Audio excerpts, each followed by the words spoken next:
This is Creepy and Geeky.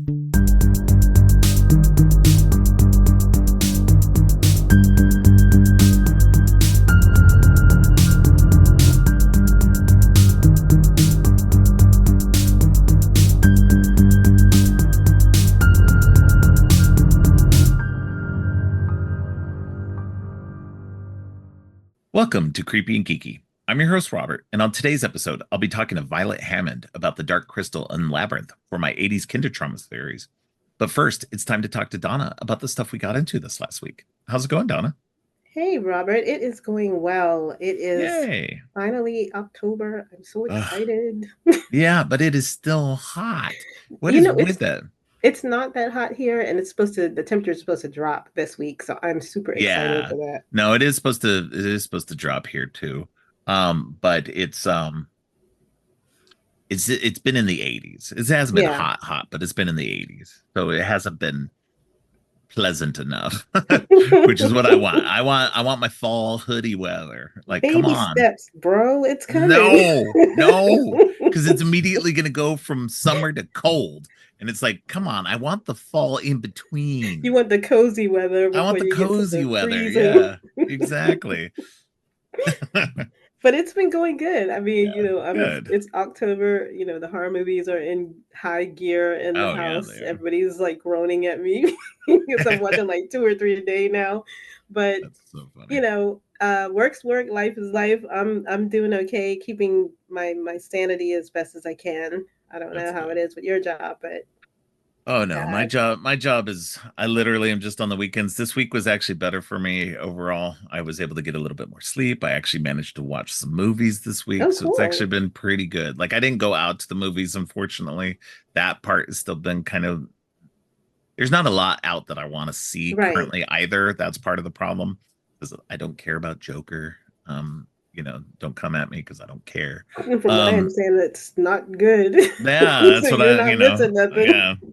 I was not interested in the first one, definitely not interested in the second one. So, um, but yeah, but I did get to see a couple of new movies streaming. And I know you and I are going to talk about one specifically that we definitely both saw Oh this yeah. week. And let's go ahead and jump into that. Salem's Lot dropped on Max this week. It's the new Gary Dauberman adaptation. Gary Dauberman is most known for co-writing the first It movie, It Chapter 1, and writing Chapter 2.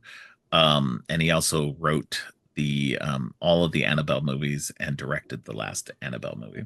So he's been doing some stuff in the horror world for quite a while. Your mileage may vary depending on what you think of his material. But he's not too bad.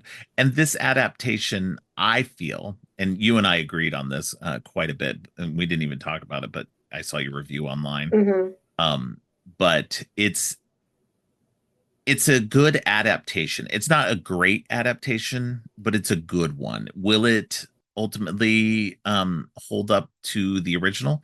Probably not. Probably I not. Most people are going to still err on the other one, but I did see Richard Newby, who I follow on Twitter. He's a writer for the Hollywood Reporter. Um, he said something interesting too, which it kind of mirrored my own feelings on it. Is that while the first one is like the 1970s Toby Hooper directed Hmm. mini series version is good, it drags in spots. Um, and so it does. There's a tendency for it, and that's what I said when I watched it too. It makes you tired. It's like there's points in it that are just kind of dull. And so while it's a closer adaptation of the book, it's got its own issues. Hmm. Whereas this new one kind of goes its own way, makes its own thing. And I think if you take yourself out of it and push aside any of the other stuff, you see it for, I've seen a lot of people complaining, and they have legitimate complaints because it does feel like this movie was cut up a bit. It does feel like there's some studio interference in it where they were trying to like, get it down to a sub 2 hour Right. runtime. Um, and I'm hoping that maybe we'll get a director's cut I think version we or will. something. I hope so because it'd be nice to see the stuff that it seems like it's been left on the floor. So, but what exactly were your thoughts on it? I enjoyed it. I mean, I Yeah, typically just go into most movies just with a open mind and just I yeah, embraced what it was, which was a very fun, creepy vampire tale. right. When people start comparing apples to oranges, that their expectations, I think a lot of people's Yeah. expectations were way too high. Oh And so when yeah. they got what they got, they were like, "Oh no, this wasn't good." You know, it was. It was extremely fun. I mean, is it once again, is it the best Stephen King? No, it's not the best Stephen King adaptation of from a story to a movie, but it's a lot of fun. And these characters, I don't know, they just felt a little bit more fleshed out to me. And I was a little biased because I was head over heels for Mark Petrie. That kid was outstanding in this version of Salem's Lot. Not that the other kid in the original wasn't, but this kid was amazing. Yeah. Yeah, no, the kid was great. Lewis Pullman did a great job as Ben He did. Mears. You didn't really get much time with Susan, but I liked the actress playing her. I think she did a good job with that. The guy playing was it Mike, the teacher? He was really He good. was really good. Yeah. Alfred Woodard, I mean, come on. Um, she's got some great moments in this. She Um, has some really funny moments. yeah, really funny moments. It is really great. Like, but you don't get to live with any of them long enough to really mourn their passing. Like we even talk about Father Callahan because like he's so barely in the movie that you never really get much time with it. And that's where I think it's lacking, is Right. that you never really get to spend time with the characters. I think that there's at least a good half hour more that you could put into this and kind of expand everybody's stories just a tad bit more. And I think you'd be better off for it. Um, Setting the finale in the drive-in was interesting because like Mhm. I was like, wait, that didn't happen in the book. Exactly. I was like, the whole thing happened in the Marston house. And so Exactly. there's the whole subplot about the Marston house, which is non-existent in Not this movie. yeah. So that part is like that aspect of it was a little weird, but I'm just like, you know what? Let's go for it. Let's have some fun with it. And that's the thing. Like you have to take it as just it's a new adaptation. Um, Enjoy it for what it is. Mhm. And I think you'll enjoy it more than you think you will. Plus, I It's a also like the fact that, Stephen King co-signed it and he was like, "Yeah, I'm yeah, fine with this. This was good." You know, yeah, he's very vocal when he doesn't like things that are made, yeah, and he seemed to be okay with this one. So I think yeah. if Stephen King's okay with it, I think you can be too. Right. Yeah, exactly. So I think, it's just, it was a fun movie. If you haven't seen it yet and you're kind of on the fence, give it a try. If you're one of those purists, yeah, you're probably not going to like it. But I still suggest you go check it out. It's less than 2 hours of your time. Mhm. It's beautifully shot. There's some great camera angles. Beautiful cinematography. Whatever, yeah, the cinematography is really great. The lighting and everything is so good in this. Like it just, somebody said it looked like they were using a lot of Instagram filters, and sure, but at the same time it makes it look really good. So um you know I personally think it's one of the better movies to come out recently. Yeah. Is by at least in terms of what I like. But it didn't crack my top 10 or anything, don't worry. But but it was still good enough that I think it's in my top 20. So Yeah, I think it's just spooky enough. It gives you enough yeah, of a fright, and that, when you watch it, you're like, yeah, this is what, old-timey movies used to feel like. This is the Halloween kind of vibe I yeah, like, and yeah. that's exactly what I And it got does. from It it. really kind of feels like it's got that Halloween vibe to it too. It's like a perfect for this season type Mhm. movie. So,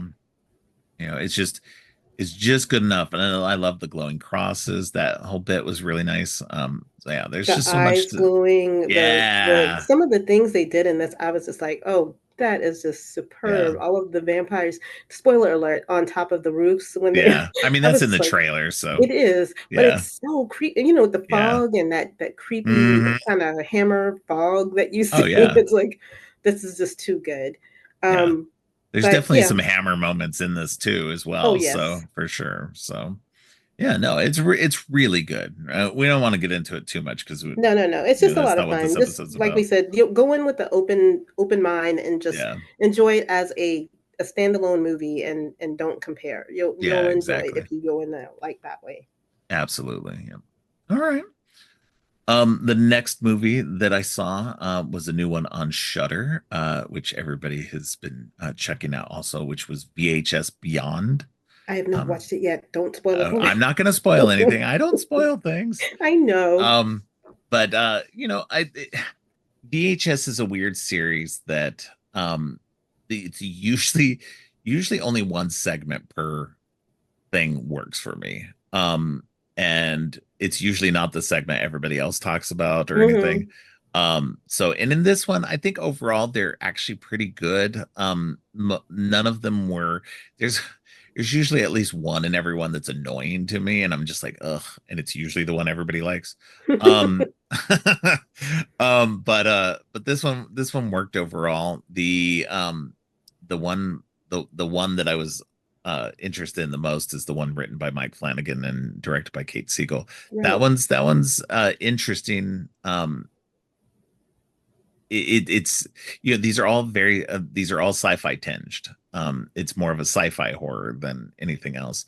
And so these that one was really good. It's the last one of the whole bunch. They put it at the end, because they were like, yeah, this is the best one. And then but the one by Justin Long and I think Christian Long is interesting as well. They're all interesting in their own ways, but I think those are the two standouts for me. Interesting. I will Yeah. have to get on that. I've sat Yes. through all of them, and like you, there usually is only like one, maybe two, if I'm lucky, Yeah. out of whatever version I'm watching. That's the standout one. So I'm glad to hear. I mean, I knew that the Flanagan sequel would be good. Yeah, no, it's definitely it's interesting and good in its way. I still don't love it, but I can see there's some little touches to it that kind of reminds me of um his movie Absentia um Mhm. that he made.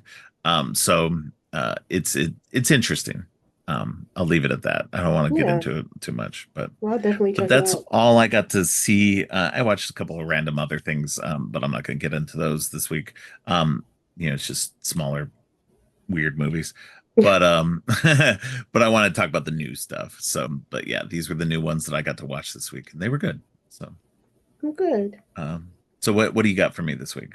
So I only have a couple of trailers, and I know that you have some, so I might be overlapping on yours. But the very first one I did want to talk about was they actually have Hulu has their Huluween, and I Yes. already brought up Mr. Crockett a couple of Yeah. weeks ago, or I think the week before. And so there is one that's coming out called Carved, which is Hmm. all about a sentient and vengeful pumpkin that is basically killing everybody. I have not heard about this one. It That's funny. looks it looks hilarious. We have a killer pumpkin, and there's some people in DJ Qualls is in this, and Oh, there's a cool. yeah, and Chris Elliott actually is in Uh, it too. Oh Lord, I don't like Chris Elliott. that's okay. You don't have to. Yeah. However, if you get a chance, the trailer is out. It looks like it's going to be a whole lot of fun. Probably on the same kind of line of Thanksgiving. I mean, it just looks kind Right. of hokey and cheesy, but it does look really funny. So I think that's coming out sometime this October 21st is when it drops. Okay. I've kind of been enjoying their original little horror movies when they do them. One that I watched a couple of years ago was one called Bad Hair, and that was a Yeah, I really want to good see one. that one. Yeah. Yeah, that might be in my Blacktober special this year. Okay. I Yeah, might. that one's been on my list since it came out because it looked Yeah. interesting. So, But that was the only okay. one I had. The trailer is out. Definitely check it out. It's not very long, but it does look like it might be a lot of fun and kind of just silly. Yeah. All right. All right. Well, that is cool. let me see. So I have try to go for some of these smaller trailers. So hopefully, I'll talk about one that you definitely won't talk about. There's this game company called the Retro Realms, and they're putting out a new like side-scrolling like action game. Hmm. Two new side-scrolling action games based on Halloween and Ash versus Evil Dead. And it looks really cool. You play as the those characters. You play as Michael Myers or Ash, and you go through your world, like you go through the town of Haddonfield and everything like that. You're good, like um um you're going through areas that are from the movies and such. Right. For both of these, well, and Ash versus Evil Dead, I guess, is just based on the TV series. So you're going through all of that, and but it's like a side scroller style uh, kind of game, like a Mega Man style, and it's in that kind of animation as well. So it looks like a lot of fun. The really cool selling point is that Retro Realms basically is creating this like combined world, so you can actually play as Ash in Haddonfield and play as Michael Myers Oh, in the world wow. of Evil Dead. Yeah. So you can kind of cross them over a bit and play as the different characters in those worlds. So it looks like a lot of fun. The game is releasing either October 18th or October 25th, I guess, depending on where you get it from or whatever. I actually pre-ordered the Switch version, so I can carry it around with me. But but also I can play it on my TV at any time. But when you pre-order, you also get the DLC characters of Laurie Strode and Kelly Maxwell from Evil Dead. So Oh, that's there's pretty cool. yeah, so there's so it looks like a lot of fun. I'm hoping it'll be a blast. But yeah, that's Retro Realms Halloween and Ash versus Evil Dead. So what else you got for me? Hmm. I only have one more. This Okay. might be one that you do have, but Netflix is releasing a movie on October 30th called Time Cut. Yes, that is on my Okay, list. good. I'm glad.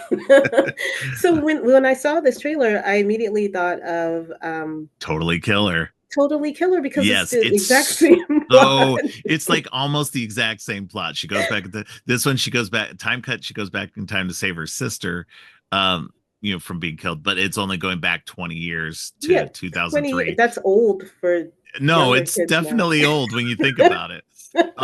But and it's funny though too because it's just like it's playing into all the tropes of the early 2000s and stuff. All the Right, kids are she's wearing seeing the belly shirts jeans and and the fashion using and them, Heelys and wearing stuff. Heelys, Yeah. the wheelies. I was But just like, "What?" it's so crazy because the killer has an almost identical mask in I this one saw to that. Totally Killer. It's like I think they were both being made at the same I time think and so just too. Totally Killer came out first. So yeah. So Yeah, and it's it's so funny. She hands this guy the phone, and she's like, "Here, this is my phone." And he's like, "How do you talk to people?" It's just it looks very yeah. cute. But I'm a sucker for any kind of Back to the Future, Yeah. Oh, I time love time travel travel. movie, Yep. I'm a Happy Death sucker for Day, time all travel. of those. Yeah. Well, and this is by the writer of Freaky. So Right. it's in that whole like cross genre kind of milieu that he likes to play in. So it's really cool. Yeah, hopefully it'll be a lot. It looks like it'll be a lot of fun. But Yeah. I thought that too when I saw the slasher's mask. I was like, that's totally killer. That's the same mask almost. Yeah. It's gonna get a lot of unfair comparisons for sure. It's like very similar in plot, and then the killer's mask is almost identical. It's like, ouch. Yeah, they Yeah. just didn't make it out beforehand. So I'm and I still gonna think watch it and see what oh, happens. I'm I'm gonna so gonna play it watch out. this. Yeah. I hope it'll be good. It looks like a lot of fun. All right. Yeah, that was definitely on my list. I'm glad I almost went with that instead of saying the Retro Realms thing because I was like, well, let me try that. And then I was like, wait. Just in case, yeah. Yeah. So I actually had three more trailers to talk about. So Cool. yeah. So one is there's a new Nosferatu trailer that just came out Oh, this that last was week. so great. Oh my Yeah, God, go ahead. it's a lot more like the first one was the teaser. This one tells you a little bit more about the story.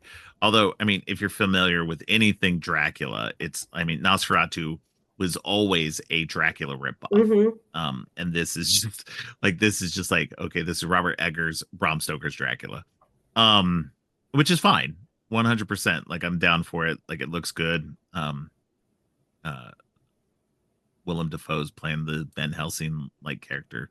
So it should be interesting. So but yeah, new trailer just dropped and it looks good. Um there's a new movie coming from New Line Cinema. The the it's a very funny trailer because it starts off and it's like from the studio that brought you The Notebook. And like it looks like this, couple's being served this Mm-hmm. fancy dinner and everything. But the movie's called Companion. And it's from the unhinged minds behind Barbarian. Oh, wow. Is what it says. Also, so it's what's his name? Jack Quaid and Sophie Thatcher. And it looks good. Um, it I mean, it's just like a teaser trailer, so it doesn't tell you a whole lot of what's going on. But I'm pretty much down for anything Sophie Thatcher horror. She's doing good work in the horror sphere. She's got that new one coming out called Heretic that's coming out Oh, soon I too. really want to see that one. I'm Yeah, so that one looks excited for really that. good. Yeah. So that was a good one that's coming out. Check that out. That's called Companion. And then there's a new one that's not horror, but it's kind of in that vein. It's called Woman of the Hour, and it's directed and starring Anna Kendrick. And it's actually about a real life thing that happened. There was a serial killer who ended up on the dating game. And this is the story behind all that. Like, so I it's like a true remember crime. that. Yeah. So it's a true crime thing that she got to direct. So, And and this one she's is the also main on actress. Netflix, right? This one is also on Netflix. Yep. Yeah, I I'm not sure. vaguely remember that scandal about the dating game, just Yeah. hearing about it, and wow. Yeah. So it should be pretty good. I'm not sure when it's coming out or if it's already out. I only just saw the trailer for it, so I don't know when it's. It looks Let's like it's see. coming out October 18th. Yes, yeah, the film is scheduled for release in the United States on October 18th. So yeah, so I'm so glad you definitely, said that. I really want to see this one. yeah, no, it looks good. It looks good. The trailer's really intense. So because it almost makes it seem like they're using the dating game as a trap for him, but I don't think that's the case. Um, so, but yeah, no, it looks good. Looks really good. Um, but that's all I have. Um, lots of good stuff coming. Um, I think there's some more really good um, movies and stuff coming the rest of this month. Let's see. The new Hellboy movie is coming out on Tuesday on VOD. We still got Terrifier coming, Terrifier 3 coming this month. Actually, this next week. Um, and then I think Smile 2 comes out. Yes. Smile 2 comes out October 18th as well. So those are the big ones coming soon. I'm gonna try to Yeah. be brave and go see Smile too. I'm gonna The I'm gonna do my best. new Melissa Barrera horror comedy, Your Monster, comes out October 25th as Oh, well. that's gonna be so cute. Yeah, that looks cute. So, but yeah, no, some good stuff coming. Good stuff already out. I Absolutely. still need to watch a couple of things on VOD or not VOD, but on streaming. I want to check out that Apartment 7A. I don't think anybody's said anything terribly good or bad. It seems kind of middle of the road Hmm. so far, which is fine. Um, but yeah, so but that's all I got. Yeah, that's all I had too. All right. Well, thank you again for coming on the show. Before we move on to the rest of the show, why don't you let everybody know what you've got going on your show this week? Okay, well, this is going to be my second year doing Blacktober, and typically I try to pick movies that have a pretty predominantly Black cast, but this year I'm doing something a little different. I'm just picking movies that have Black characters that are main characters that I love, and so I will be talking about Tales from the Crypt Demon Knight, just so that I can go on and on about the final girl in this one. I need to watch that. I still have never watched that. So It's I own it's it, but I fun. just haven't watched it yet. Yeah, then don't listen to my episode till you No, I watch won't. Yeah. it. I mean, you know me, I'm not gonna spoil it, but I mean, it Right. came out in '95, so if I slip and say something, Yeah. you know, but it's a lot of fun, and it's one that I don't know why I have not talked about it because it is one of my favorite ones. Right. And it definitely, I feel like with those Tales from the Crypt films, and they only did two, I felt like they should have just left off the Tales from the Crypt, and maybe they would have done Yeah. a little bit better. But that's one of my grouses. So you'll hear me going on about that at the beginning of this episode. But yeah, it's I titled it D is for Demon Night because I forgot I hadn't gone back and done my alphabet stuff. I had started doing like alphabets, and Oh I yeah. I left off at C is for Carpenter, and I never went back to it. Once again, that ADD brain is Right. ADHD brain doesn't let me do anything. But now I'm back. So D is for Demon Night, and that's what's going on the episode for this week. All right. That sounds awesome. Right. Very cool. Excited to listen to that. I will definitely watch the movie before I listen to it, though. Please do. I think there's another. I think your latest episode is also something I need to watch before I um, before I jump into it. Yeah, Murder It'll be Party. there. Yeah, So Murder Party. It'll be yeah, there. You'll yeah. be fine. Oh, I know. Um, I will get it listened to or get it watched and then listen to your episode, of course. But yeah, no, that's very cool. Excited to check that out. All right. Well, thanks again for coming on, and we'll talk to you again next week. Of course.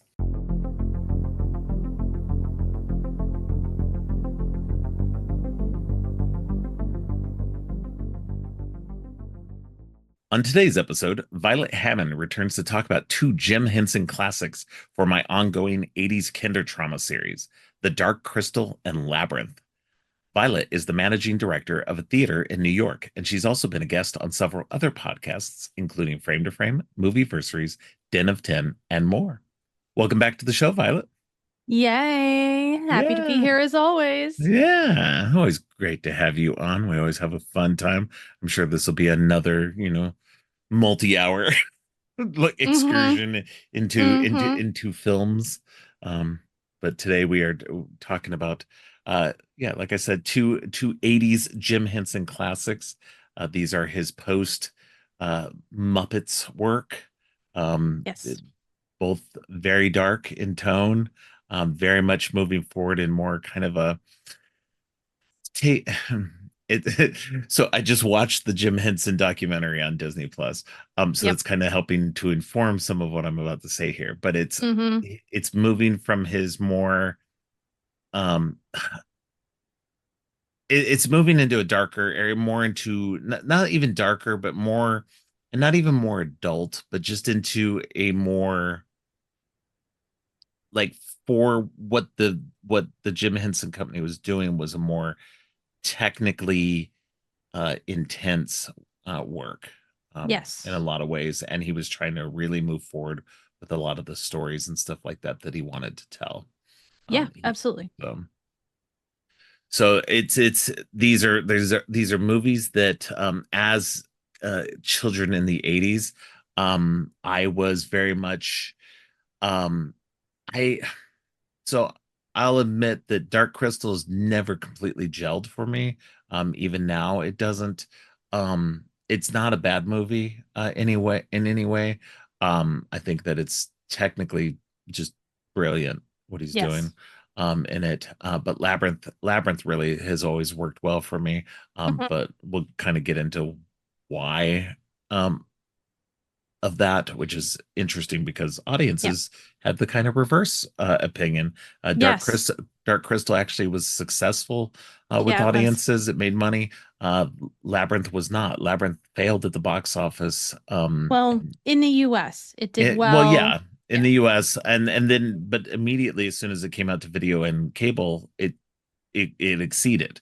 Yeah. So it was one of those things where um the the the people didn't want to go to the theater to go see it, but once it was available, where they could watch it at home, it did better. Right. So yeah. So but yeah, let's go ahead and jump into it. Let's get into the Dark Crystal, which came out in 1982.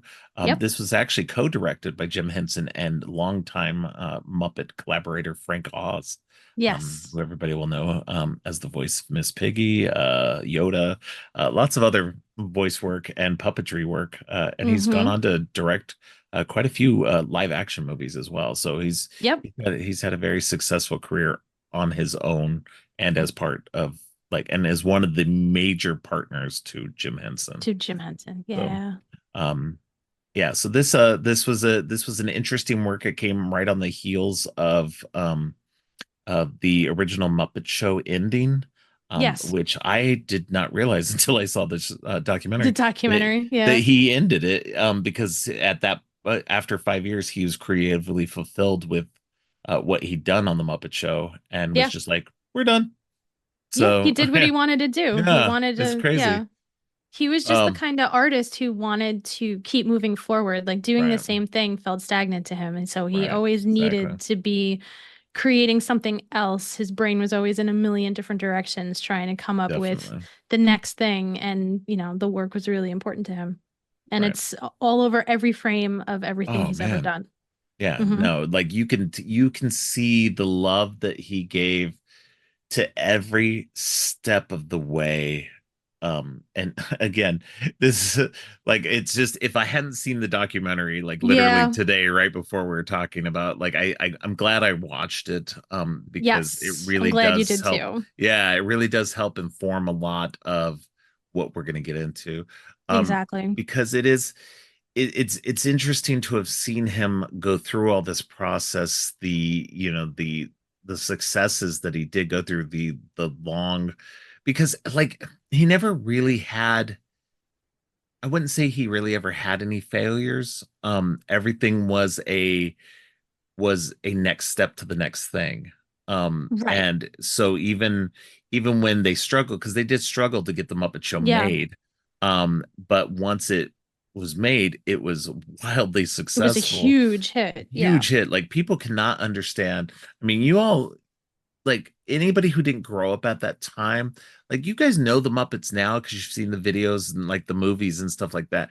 Yeah, the new ones. Phenomenon. It was it was on another level. The fact that they were all puppets was insane. That if something was so successful, and so taking that success and then just going, all right, we're done. I'm going to move on to the next thing. And then diving into this super dark, weird, it's really kind of it's this, I guess what it really boils down to, the Dark Crystal, is just this kind of meditation on good and evil, but not as, because ultimately what it is it's the good and evil in all of us. Correct. It's the duality of man is basically what's going on here. Yeah. Well, the duality in everything. Yes. And and then just there, and to take that and go, we're gonna do it all with puppets, no humans at all. No human characters. Was bold, very bold. Yes. Doesn't fully work for me, and that's part of the reason why it's weird. I think that's where Labyrinth works better for me, is just having that one human buy-in gives you that necessary for me gives me that necessary entry into the fantastical, that there's somebody who's human who is seeing the world like we are and going, holy crap, what the hell's going on? Whereas with Dark Crystal, you're just immersed in it, and you have no real time to stop, because nobody's sitting there going, wow, everybody, the characters are just this is the world we live in and here we go, Yes, exactly. And I mean, he did, over the course of his career, do the two kinds of things. Dark Crystal isn't the only one where it's all Muppets. Emmett Otter's Jug Band Christmas is all Muppets. No, and the Muppet Show is largely Muppets too. They had the human guest star. Yes, you have the guest star. It was mostly the Muppets, So yeah, it's So he's done it, like it's worked. And this obviously worked for more people than not, because it's always been that, um it's always been successful. It did real well at the theater, and then did well, subsequently along in the 80s on video and Yeah, everything. home So it's video not, and everything. yeah. So it's always been one of his most popular works, and continues to be. Shout Factory is about to put out a very cool, super nice, collection of both, the Dark Crystal and, Labyrinth, Hmm. where the Dark Crystal is actually coming. Like, you can get it in regular editions and everything like that, but they have a super special edition you can buy that's really expensive, that comes with a replica of the shard. So Oh my her God. her eyes just got so big. That was so funny. And Oh. the Labyrinth one comes with one of the glass spheres.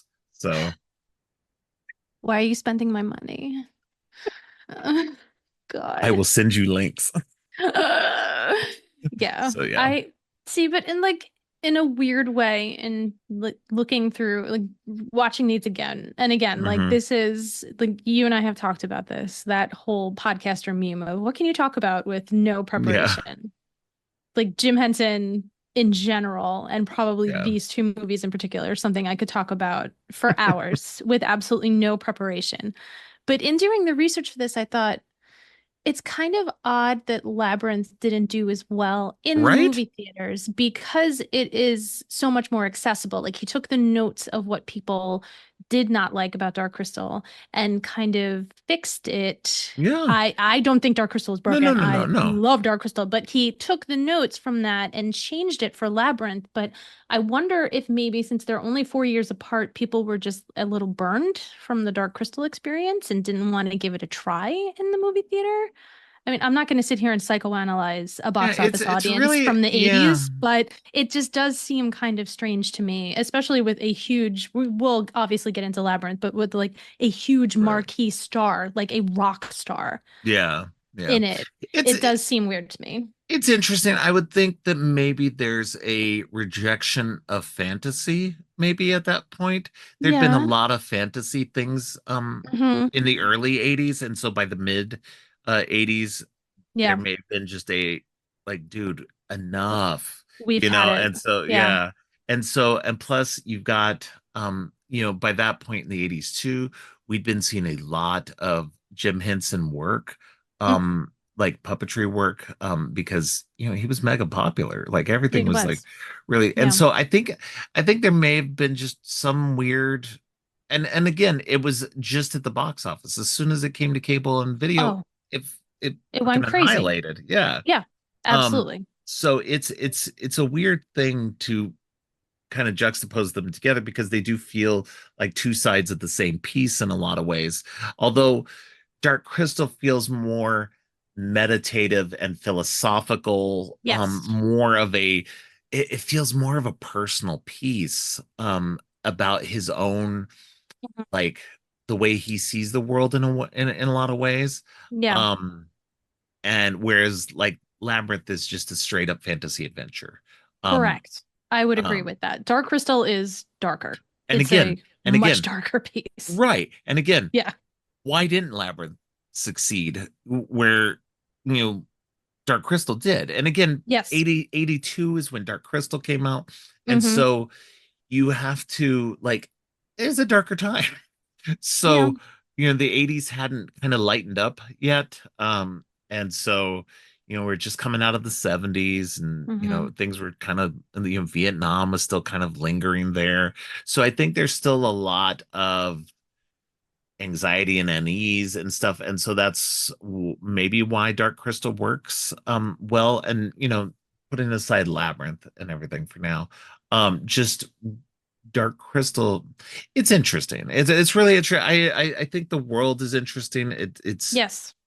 there's a lot of heavy exposition at the beginning to kind of tell you what the story is. Um Yeah. uh, I think that we have all, I'm not saying it's a good thing, but like everybody talks about the cinema sinsification of like how we view media now. Right. And it's like when it started, and like, and again, please realize I could not tell you the amount of times I have seen both of these movies. But starting this watch again, it was like the first thing that popped in my head was ding, narration, because it's like that narration goes on forever. Oh, it's a long time, yeah. That narration goes on forever, and some of the lines are direct repeats over and over. And I was like, okay, guy, like I get it. Yeah. Like I get it. I like you are hammering it home. I get it. Yeah. But then I have to think about myself as a 5-year-old watching it. Right. So, like, yes, a 5-year-old sometimes needs to be told that, told the information a couple of times to really get it. And then I think back to like being a kid, like a real literal kid watching this and being like absolutely like gobsmacked that they were two halves of the same creature. Yeah. Whereas now you watch it as you see it from the beginning. And it's like, duh. As soon as the emperor dies, the leader of the mystics dies, and you're like, the cut on the hand, all those things. And immediately I was just like, oh, they're two halves. And then you see it later on when one of the other ones dies, and one of the mystics, as they're walking through, just goes like, disappears. And you're like, okay, yeah, theory confirmed. And then when they like combine at the end, I'm like, I mean, like hurry up. But I was 5. Yeah, so, like, well, and this is what's fascinating. This movie should not work for 5-year-olds. This movie is way too like high-minded in so many ways. But I was a weird kid. You have to think about like this movie was for the weird. You never stopped being weird, so no. Well, I mean, this is true. I'm a weird adult now, but yeah, like this is. It's like put it in the times of like where this was. Like I was a kid who grew up with my dad reading me Lord of the Rings and The Hobbit and watching that Hobbit cartoon and things like that. Gotcha. Like this slots into there. Perfectly. 100%. Like, you can see, and he's never been shy about talking about his influences and giving them the credit. Like one of the reviews I read of this said it's like, like an empty Lord of the Rings, like fake kind of. And I wouldn't really put it that way, but you can definitely see that there is some, I would say, Lord of the Rings. No, it's definitely feels like an homage to Lord of the Rings. It's like his version of it. Yeah. Exactly. Like Kira is our Eowyn, like 1000%. Like she is our, she is our female empowerment character. Right. So like there is definitely things that you can pull from that and say like, yes, he was very clearly influenced by these things. Oh yeah. No, 100%. But it's an original, interesting story that somehow still was able to play for kids. Yeah. But be interesting to adults as well. Yeah.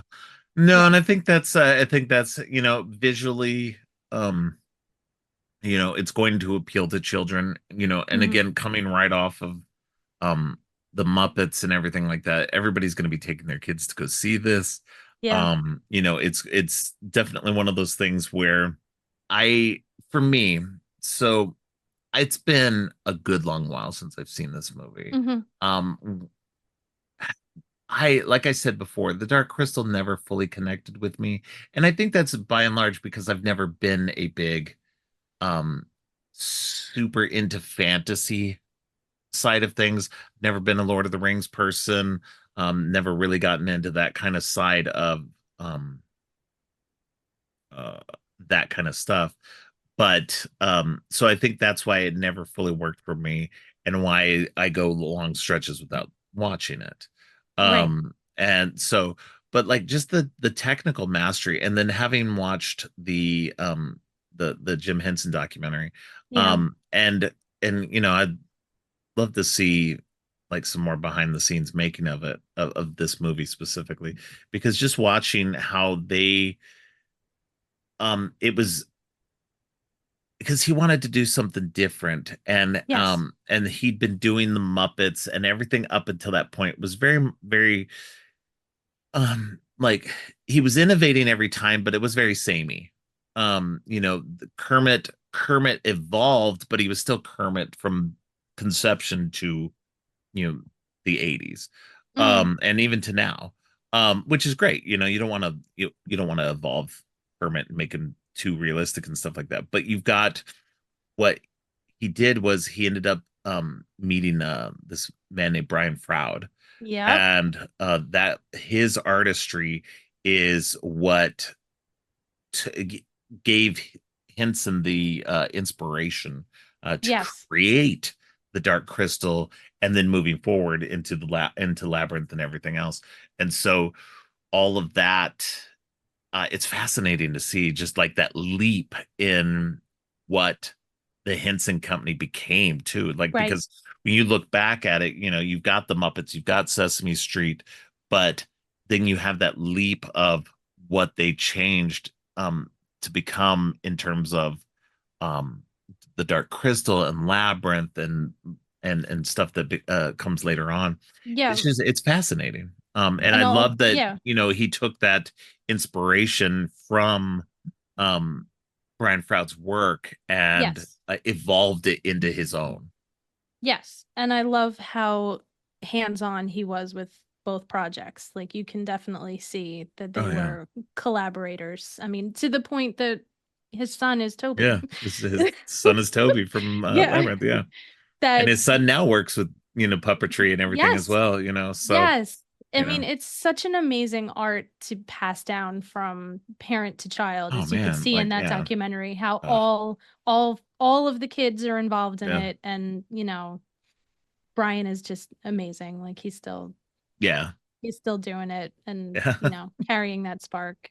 So I mean, we'll get later on, we're going to talk about the documentary more later, but yeah, like that, for that, it's just like that shared tradition of storytelling and the methods that they use to tell the stories. It's just timeless. It will never get old. It will never, you can show this to kids and they will, if they're weird kids like me who like this stuff, then, this is the kindertrauma series. So we can talk about things like how oh man, this movie is so some dark. Of this is so scary. It's so weird and scary and dark. It's like, even now, like you're showing this to a little kid, like I can see them being mostly okay with it, but like some of the Skeksis are really weird and very off-putting. Skeksis are weird and scary, but the Gartham are what's really, they are.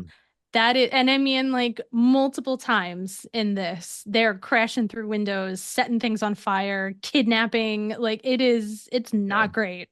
It is scary. They make that awful sound and their eyes glow, and it's just, and as someone who does not like scary things, why is this one of my favorite movies? Explain this to me. Well, because it's not as scary. And this is the thing, is like, it's interesting too, because there's this I sometimes I get my trivia for stuff from IMDb, because that's a great source for trivia. Of course. This one was Jim Henson's plan with this movie was to get back to the darkness of original Brothers Grimm fairy tales. Yeah. He felt that children liked the idea of being scared, and that this was a healthy emotion for them with which to deal. Now, I feel like that's 100% spot on, because as we've seen, as the decade went on and into the 90s, we got stuff like Goosebumps and other stuff. When you do some scary stuff that's not gore or really violent or anything else like that, kids love that stuff. And so it's scary, but not super scary. They like just a little bit of fear. It's just a taste of it. Yeah, it's just a taste. Yeah.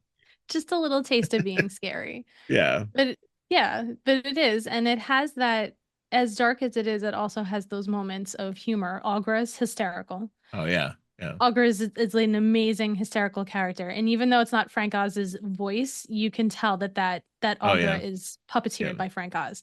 Like, he just has that Ernie and his piggy, Yoda. With Yoda. Yep. Like all of the Ma Otter and Emmett Otter. Like it, even when it's not his voice, just by the movements and the precision, like it's like, that's Frank Oz. I know that's Frank Oz. Like Aughra is hilarious. Fizzgig is hysterical. Like I think, like, just so good. And I feel like there's things in Labyrinth that transfer back to Fizzgig, to like how that worked, how that little character worked as this annoying little, like, toothy puppy ball thing, but it works. That what worked in that, they moved into Labyrinth and worked in some things. Yes. Which yeah, prodigy. So I don't know. I don't know season anything. 2 stuff. I don't know anything about Star Trek, so you got me on that one. Yeah, but it's like there's still humor. There's still moments of that where you can laugh at it, but it is, I think, probably by far one of his darkest works. Yeah, no, for sure. Mm-hmm. I think that it's, and again, I do think that it's a meditation on the good and evil, and not that you have to defeat evil, even that you have to reconcile with it. And you have to understand that there is bad in the world, and Yes. that while you have to counter it with good, it doesn't mean that you necessarily have to defeat it per se. You have to figure out the way to live with it, in a Right. way. And and don't get me wrong, I'm not saying that we shouldn't defeat like evil, people. I don't want to get political or anything right now, but like there are, people in this world that, are definitely evil, and we want to make sure we stop them from gaining a foothold in our world. But to do that, we need to combat it by being good in a way that helps show people that being good is better, but also that you have to embrace the bad. It's kind of hard to. I'm not getting my concept out quite right, but it's the nature of yin yang, that Of everybody has course. good and bad in them, and that rather than trying to tamp down all the evil, you have to understand how to live with it in a way that works best for everybody. Well, it's the balance. Yeah, it's a balance. It's Yeah, about the balance. It's right. about how the two characters split, and then nothing has been right for 1,000 years. Nothing has Yeah, been right in this world. Like, it used to be green and now it is barren. It's just it the two need to be able to cooperate together and be one being for the good of the world. Good meaning that we can be prosperous and move forward, and that things can be the way they are supposed to be. Without that balance, then the world doesn't work. right.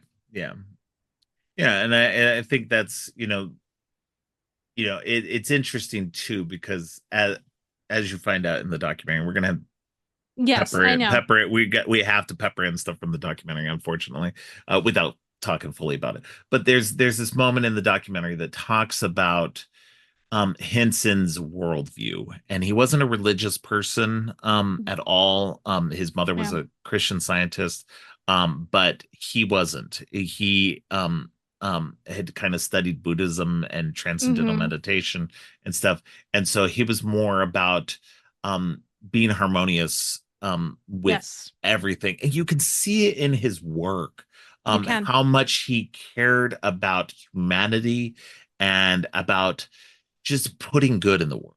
Yeah. Like that's all he wanted to do, was just put good in the world. Mm-hmm. And he did such a good job at it. Yeah. And it's just heartbreaking he went so early. Yeah. But he, that's what's great about this movie too, is that, it shows that in a way, like it's about that. It's weird because like I don't think I would have realized that without having seen the documentary. Yeah. And because I never really, like I said, the movie never connected with me. Mm-hmm. And so it's fascinating to have gone back and watched it, and then watched the documentary and get all that kind of like smushed together. Because now just everything's trying to form in my brain as we're talking. Um, Uh-huh. Uh-huh. but yeah, it's just it's an interesting piece for sure, and it's so funny that it succeeded. Like just you wouldn't think that it would have worked so well, but it was the right thing at the right time. So Yeah. No, I would agree with that. Yeah. I mean, he was the hottest thing in the world. Muppet Show was the hottest yeah, oh thing in the yeah, world. So if he was putting something out, then people were gonna go. Whether or not they yeah, walked out of there happy is another like we can't go do like an audience poll of 1982, yeah, but I think that that definitely had something to do with it. It was no matter what, his storytelling was always on point and he was always pushing himself mechanically as far as the things that he created for this in terms of like, like the Lance Striders. That's an insane puppet. yeah, That's oh yeah, crazy. And the way that the people who worked for him and with him were willing to do those things to their bodies so that they yeah. could make it look the way that it needed Well, to look. but he led by example too. He wasn't Yeah. asking anybody to do anything he wouldn't do himself. Hmm. And it again goes into the documentary where Yeah. you're doing in the original Muppet movie, he's doing the Rainbow Connection song, and he's out there in the swamp, and he's literally inside this little capsule Yep. crunched up in his body, like to do this so that he could puppet it while being in a real swamp rather than While just being underwater. yeah, Yeah. yeah, while being Yep. underwater.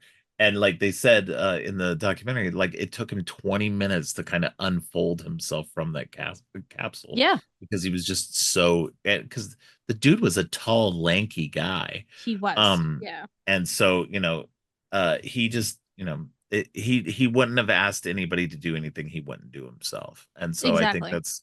that's what everybody who worked with him, at least, from what I saw, seems that they loved him and Yeah. were full on with what he was doing. Um, Yes. It was a team, it was a family. They were yeah, all like 100% on board with yeah, everything that was going on. And I mean it's insanely difficult um at the Museum of the Modern Image in Astoria in New York City. The Jim Henson exhibit has been there for years and I yeah. went I think 5 years ago. And there's a like demonstration part about halfway through you see, and I mean I'm a lunatic, so it's like you basically what happens is you turn the corner and you see like the sign for the Jim Henson exhibit and you see Kermit and I like Mm, burst into tears. So I started like I was basically crying like the whole time, but about halfway through the exhibit there is a part where it's like this is how they do it, like the very basic like kind of like Sesame Street type Muppet. right. So not like this Dark Crystal stuff where they were, Yeah.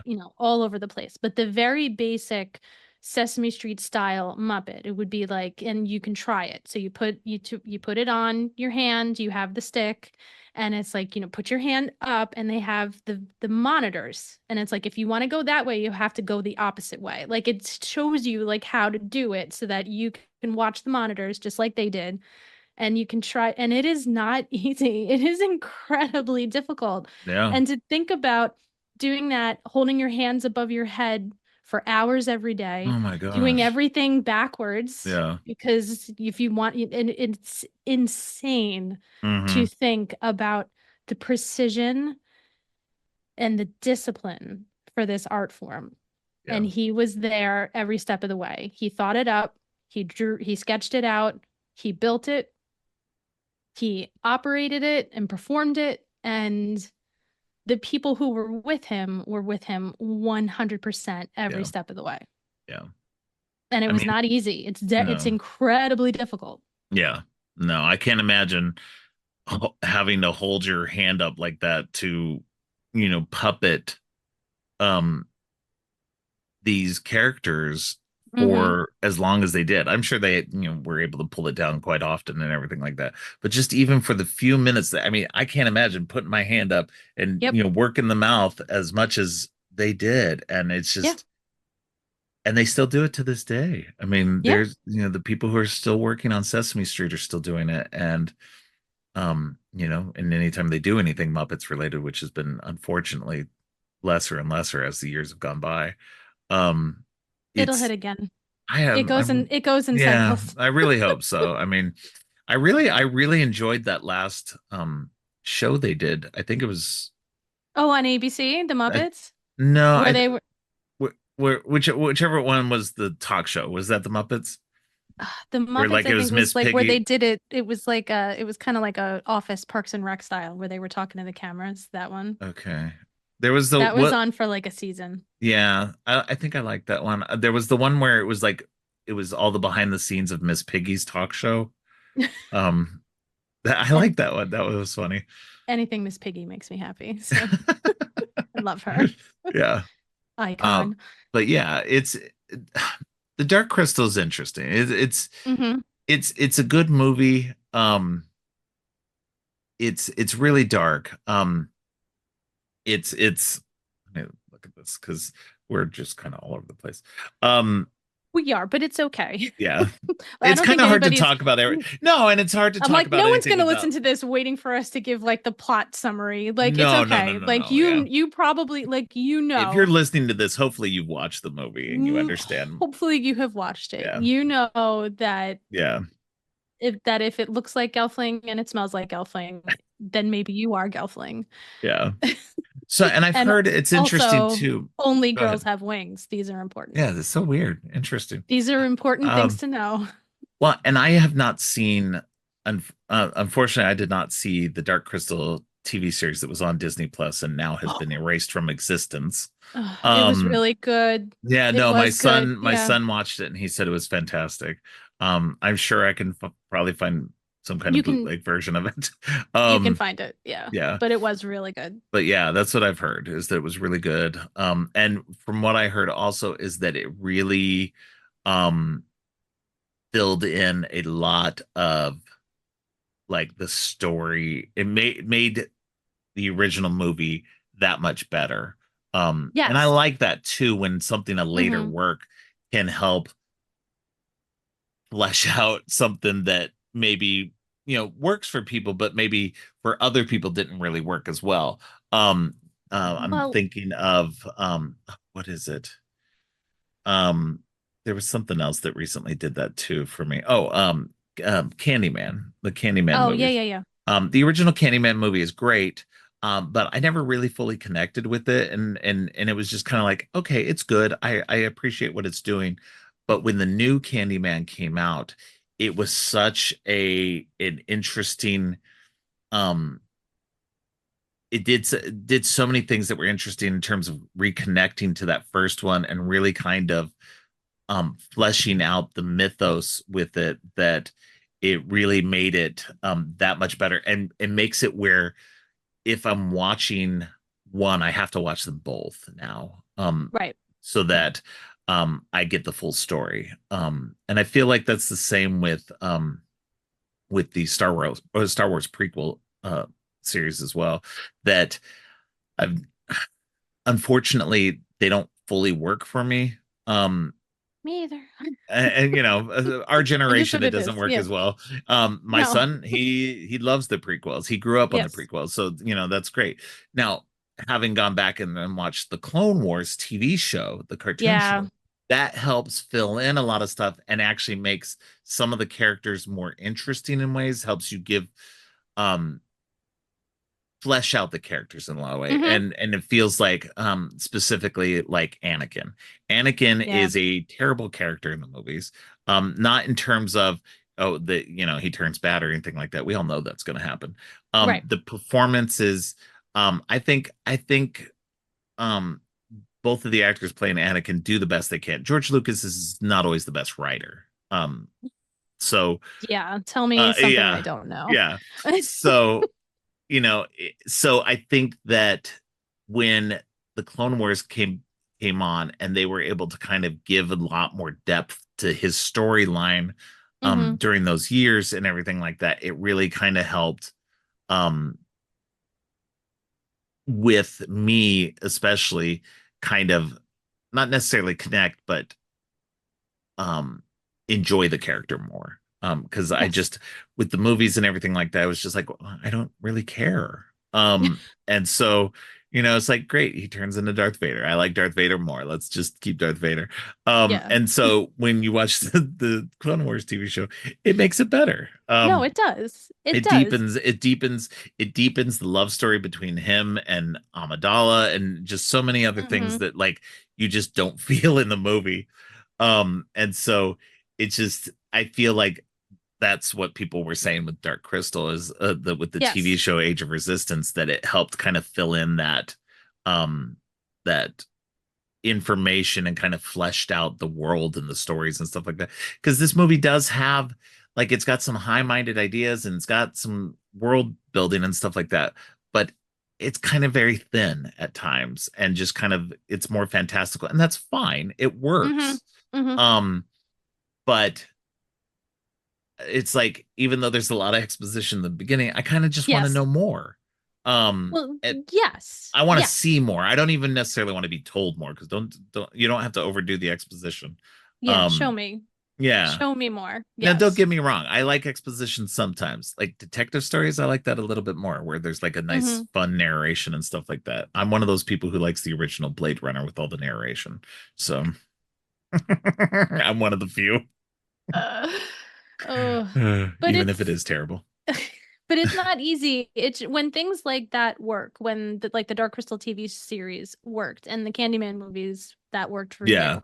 Yeah. It doesn't always work, and we have like we're kind of like grape robbing our culture lately, where it's like, let's do prequels and reboots and everything, and sometimes it works, and when it works, I think, really well, it should be celebrated, because this, like, the Dark Crystal TV show definitely worked. It filled in all those gaps. The Candyman one worked for you, but then sometimes I think, I mean, I haven't watched it, but I hear tons of mixed things about Rings of Power, which it's like, this doesn't really need to exist. I know Donna is really loving the Rings of Power, which is interesting. She's a big Lord of the Rings fan. So I know she's loving it, but my daughter-in-law, I don't know if she's even watched it, because she's just frustrated with the idea of it. Yes, my dad doesn't like it either. Yeah, and my that's fine. Yeah, like, it doesn't have to be for everyone, and like, and that's fine. But when things when there is something that really works and really fleshes it out and gives you more reason to love the original, then it should be celebrated. Yeah. No, and here's the thing. Like, I'm not against remakes, reboots, or anything like that. I think that if somebody can come up with an interesting idea for something, like if it's just a straight up retread, then no, like that's just boring. If you're just modernizing a story without like giving it some extra nuance or something like that, then it's going to be boring to me. But if you're going to do something interesting, like, right now everybody's really shitting on the Crow, which is the new like thing to complain to be about. Mad at. Yeah. And so and I get it. There's some people really enjoy the first movie. There's a lot of emotions that go into that, especially with Brandon Lee's death and everything. Yes. But I feel like some people hold it a little too precious at times as well. And everybody knows I'm all for my hot takes and everything. And I don't care. Like, I don't care that you guys love it. That's awesome. I'm not saying that it's a bad thing. I'm just saying, like, try to go into the new one with an open mind without being like, oh, it's just gonna suck. And then like, and don't get me wrong. Like, I saw somebody online on the Discord channel that I'm in that had a very good reason for the reason why they didn't like it. And I was like, okay, from that point of view, I can understand it. But it's a very specific to that person point of view. And I was like, okay, 100%, I'm okay with that person's negativity on it. Like, at first it was just like, they were like, well, I just don't like it. And I was like, another person just doesn't like it, because they were responding to somebody else who really enjoyed it, and they were being nice about it and everything like that. And so that was what was great. I like when people can disagree and be nice about it. There's too many people who are just like, things just suck, and and you suck for liking it, and I'm like, I like the new Crow. I thought it was good. It's not that's the thing that I think a lot of people think is that it's an adaptation of the original movie, which itself was an adaptation of the comic book, Yeah. or a loose adaptation of the original comic. This Right. new version is a readaptation of the comic book and is closer to the original storyline that was in the comic. Got it. And so I know we're not here talking. It's supposed to be Yeah, talking. I know. I was like, It's where, how'd we get here? I don't know. It's Tangent City around here on this podcast. Um, Always. but it's I think that because it goes back into what we were saying about like Rings of Power and Dark Yes. Crystal Yes, being yes, yes, yes, yes, yes, continuations, yes. being good continuations or bad continuations. That I think that because it was me saying that I think remakes can be okay. Yeah. As somebody who is a big Evil Dead fan, there was Mhm. the 2013 quote unquote remake. It was kind of marketed as a remake, but it really is a continuation of the story in a lot of ways. Right. Um, um, so but a lot of people, there were people who didn't like it or didn't want to watch that originally because they were like, well, it doesn't have Bruce Campbell and blah blah blah. And it's just like, Yeah. I get it. Don't get me wrong. I would love to Yeah. see that too, but let's give this thing a chance and just see if it's any good. And it turns out to be really, really good. Right. And so I think that, getting back to our original topic, Mm-hmm. Mm-hmm. that, Dark Crystal, from everything that I've heard, the TV series is phenomenal. Yeah. And I'm glad that it was able to continue the storyline in a way that made sense to everybody and kind of like fleshed out the world and wasn't like just like a retread or anything else, that they took the Yeah. time and care to make something, and then Disney just said, no, you can't have it anymore. Yeah. So Well, yeah, that's what happens. yeah, unfortunately. Mm-hmm. And people will find a way to get around that. um but yeah, it's ultimately, I think this is a fascinating movie. I think it's really interesting with the characters. Like we said, Jin and Kira are interesting, although I feel like they're kind of flat-ish in a lot of ways. I do like the character designs in some way. I think it's fun when you get far enough camera distance away, they're just like, okay, we're just going to put somebody in a suit that's similar to theirs and just have them run off in the distance and make it easier Somewhat. so we're Yeah. not having to have an actual puppet running in the distance and everything. So it's like, okay, that's fun. Um, so I always there's a point where Jen is like, kind of coming down a mountain, and Yes. they've Yes. got a super wide angle It is so very that far back. Yes. yeah, so Somebody that is they running. Yeah. somebody's running, they're just dressed up like Jen so that they can get somebody actually coming down the hill rather than I don't know, flinging the puppet down the hill. Which they would never do. But yeah, I think No, yeah, there was one person who is credited yeah, as a stunt. yeah. So they Stunt did. Jen. Yeah, well, not Stunt Kira too. Like Yeah, yeah, they did a couple of the characters in wide shots, like dressed as them to get some of that stuff yeah, accomplished. Because yeah, there's some crazy things going on.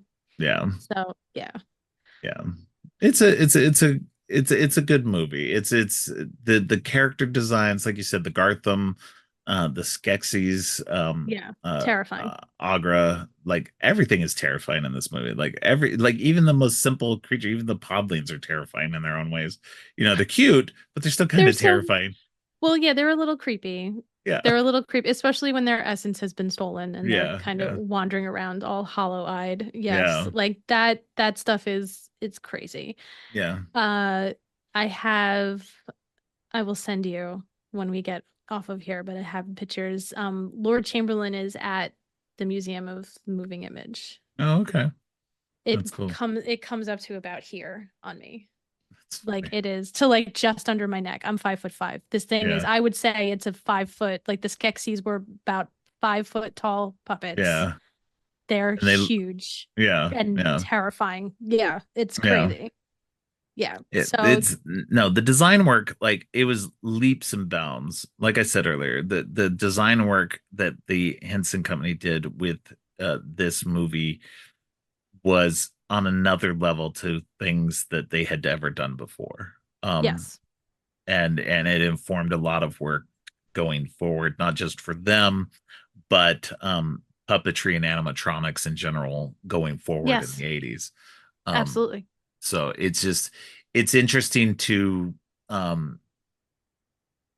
watch it in that perspective of just how it ultimately comes together as a movie, Mm-hmm. how it works. But it was definitely, getting back to the 80s kinder trauma stuff, it was Yeah. a successful movie, but it was very scary for, I was what, 8 when it came out. This came out the same year that I saw Poltergeist and The Thing, which all came out in 82. Uh-huh. And I was Uh-huh. 8. And so, Yep. compared to those two, this is fairly tame. Yes. But Yes, absolutely. but it's Absolutely. just it's a process of all this. Same year ET came out, which was very Mm-hmm. traumatizing for Oh, all of us. it's Um, emotionally oh traumatizing, my but God. yes. Yeah. Yes. Yeah. Yeah. And so there's a They lot. I mean, ET's kind of scary itself too. ET has moments. Yes. I Yeah. feel like I recently watched it with my son, who is Yeah. skittish like I am. Oh, And really? That's funny. yes. And he hadn't seen it since he couldn't remember seeing it. So he Yeah. saw it and then we watched maybe like a year or two ago, we watched it. And all that stuff in the beginning where you don't really see all of Hmm. ET yet. And like, he's in the shed and it's like, they were not they were not shy about scaring kids in the No, 80s. no, they were This is not. why you have this whole series. No, Like seriously. they were like I'm only scaring literally them this and series of traumatizing mine is them. literally only scratching the surface Yeah. of the stuff that we endured in the 80s. Like, Yeah. and not just in terms of scariness, but also deep emotional scarring that some of these movies would do to us. Yeah. Like stuff like Oh, don't even start. You can't look at someone who's about our age in the face and say the word Artax and not expect to have like a I giant already talked emotional. about this. I Yeah. know you did. I know you did. Yeah. And yeah, that's like you can't look at somebody and say that Yeah. and then not have like a shared trauma response of what it Yeah. felt like to be a kid. And I Yeah. mean, yeah, like this movie, sure, they're puppets, but like Jen and Kira openly talk about the Skeksis killing their Yeah. parents. Yeah. Like, Kira's Yeah. on her own, like she's with the podlings sometimes, but Yeah. she's basically like out on her own with Fizzgig, like just Yeah. hanging out with the animals, surviving. Like Jen has basically no idea what's going on until the master tells him you have to go find the shard. Yeah. And then, go find Agra, who is a lady who rips her eye out of her head. So, I mean, Yeah. like this movie is crazy. I love every second of it. This movie is insane. Like it's scary. The fact, like I really did sit and look at this, and I was like, how did I just sit and watch this as a 5-year-old and be like, yep, this is my jam. Yeah. This is what I want to watch right now. Yeah. It's crazy. I Yeah. love it. It's bizarre. Yeah, no, it's a lot. But yeah, no, it's yeah, no. That's why I had to do this series. Like once Yep. once uh Catherine Silva like wanted to do uh Return to Oz and Never Ending Story, I was like, I have to do a whole series on these movies because, Yes. like, and Yes. literally just the scratching of the surface because there's so many movies that I won't even be talking about that we endured in the 80s that we love Yes. Some of my that favorite yeah movies that are like traumatizing. Secret of Nim. I was gonna say You know, Secret of Nim. What are you pairing that with? oh, I'm not doing that one because that's what I said. I'm scratching the surface of things, and I should do We Secret have of to Nim. do that. We have Yeah, to do that at some point, please, I'll have to do because that as a like separate. Just because I'll be so annoying on that. Like I will tell you oh, everything from the I books. love the Secret of Nim. I Did love you that read all the movie. books? I Because I didn't read read all the any of the books. No, books. I All didn't read right. any of the books. I read all the books. Do you remember color forms? Oh Do yeah. you remember Oh, those? Okay, yeah. I had Secret of Nim color forms that I would play with while I watched the movie, probably for like the 5,000th time. I love Secret Yeah. of Nim. I No, love I it. love Secret of I Nim. Yeah. love it. I I haven't love it. I seen it love in it. years, but I loved it. Yeah. It is traumatizing. I Hmm. love every second of it. It Yeah. is so, so, so, so, so No, good. we like this is why people say don't mess with Gen X because Oh God.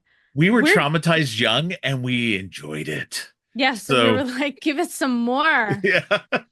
We want more pain. Give it to us. All right.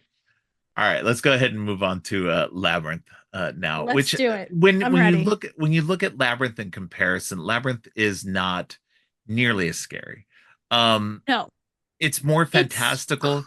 It's creepy. Yeah. It's creepy, but it's not as scary. Yeah, and has some maybe some scary-ish moments, but they're undercut by a lot more humor. There's a lot more humor in this movie. This is a funny movie. It's very balanced. Yes.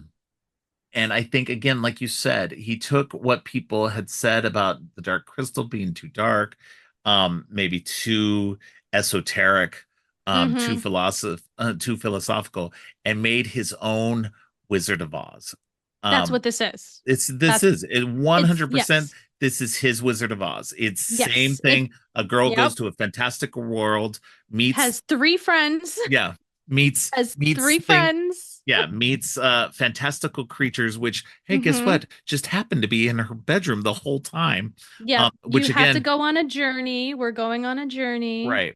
And I brought Labyrinth this up. Or the Yellow Brick Road. Yep. Right. And I brought this up in the Return to Oz episode about how in Return to Oz, you're given more of a question as to, is Dorothy really going to Oz, or is she just imagining it, having very lucid dreams, right, or is having some kind of mental breakdown and escaping into a fantasy world because of that? This kind of almost feels very similar in a lot of ways. Is the labyrinth real? Is the journey she goes on real, or was this just real, or was it all in her head? Was it all in her head this whole time? And you're never given an answer. No, you can make an argument for both. You can make an argument for both. Yes, because I'm firmly on the side that she's insane. That it's real. No, oh, you think she's crazy? No, I'm just messing around.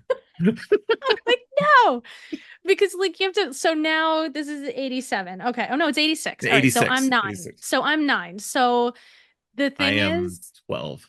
I connected with this movie so much because Sarah was me.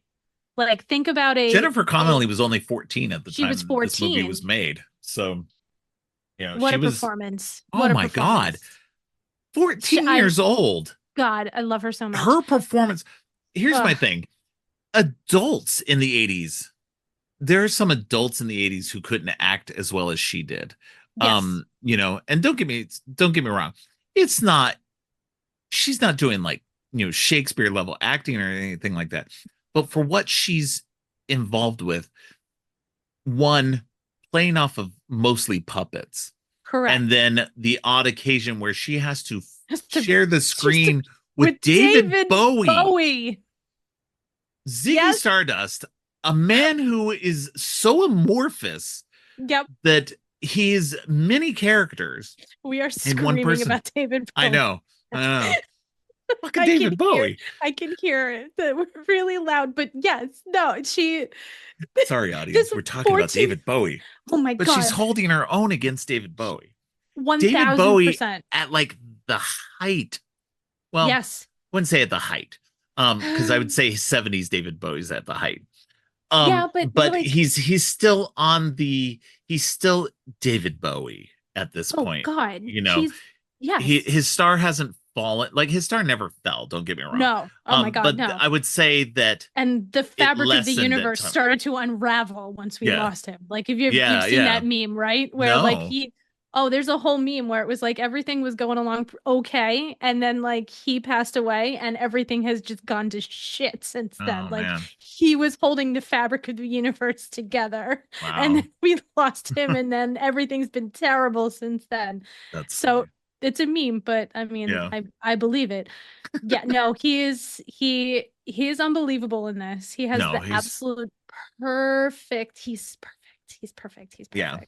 Well, he was one of many choices. They had talked about possibly getting Sting, a couple of other people. It would have been okay. I would have been okay. I don't think it would have come off as well. Jareth is a character that I feel only David Bowie could have pulled off in the way he pulled it off. There would have I been. agree. I think other Jareth people would played have by made other it too people. creepy. Other Yeah, people would have made it too there's definitely a playfulness in Bowie's yeah. performance that, like, yeah, that's the thing. Like, Bowie comes off as playful, never comes off as this creepy adult guy trying to wed a 14-year-old girl He's type not, it situation. doesn't come off as lecherous. It doesn't come Yeah, off as yeah. lecherous. But I feel like But there's a people, danger to it though, too. Like, there's an yeah, evil under it, and it's but just like, that's the oh, the fun. performance is so good. Yeah, that's the fun of it. Yeah. No, David Bowie is on another fucking level in this movie. So good in this Like, movie. him and his co-star, his crotch, the entire time. Yes. Because we can't not talk about, the bulging crotch, which was inappropriate.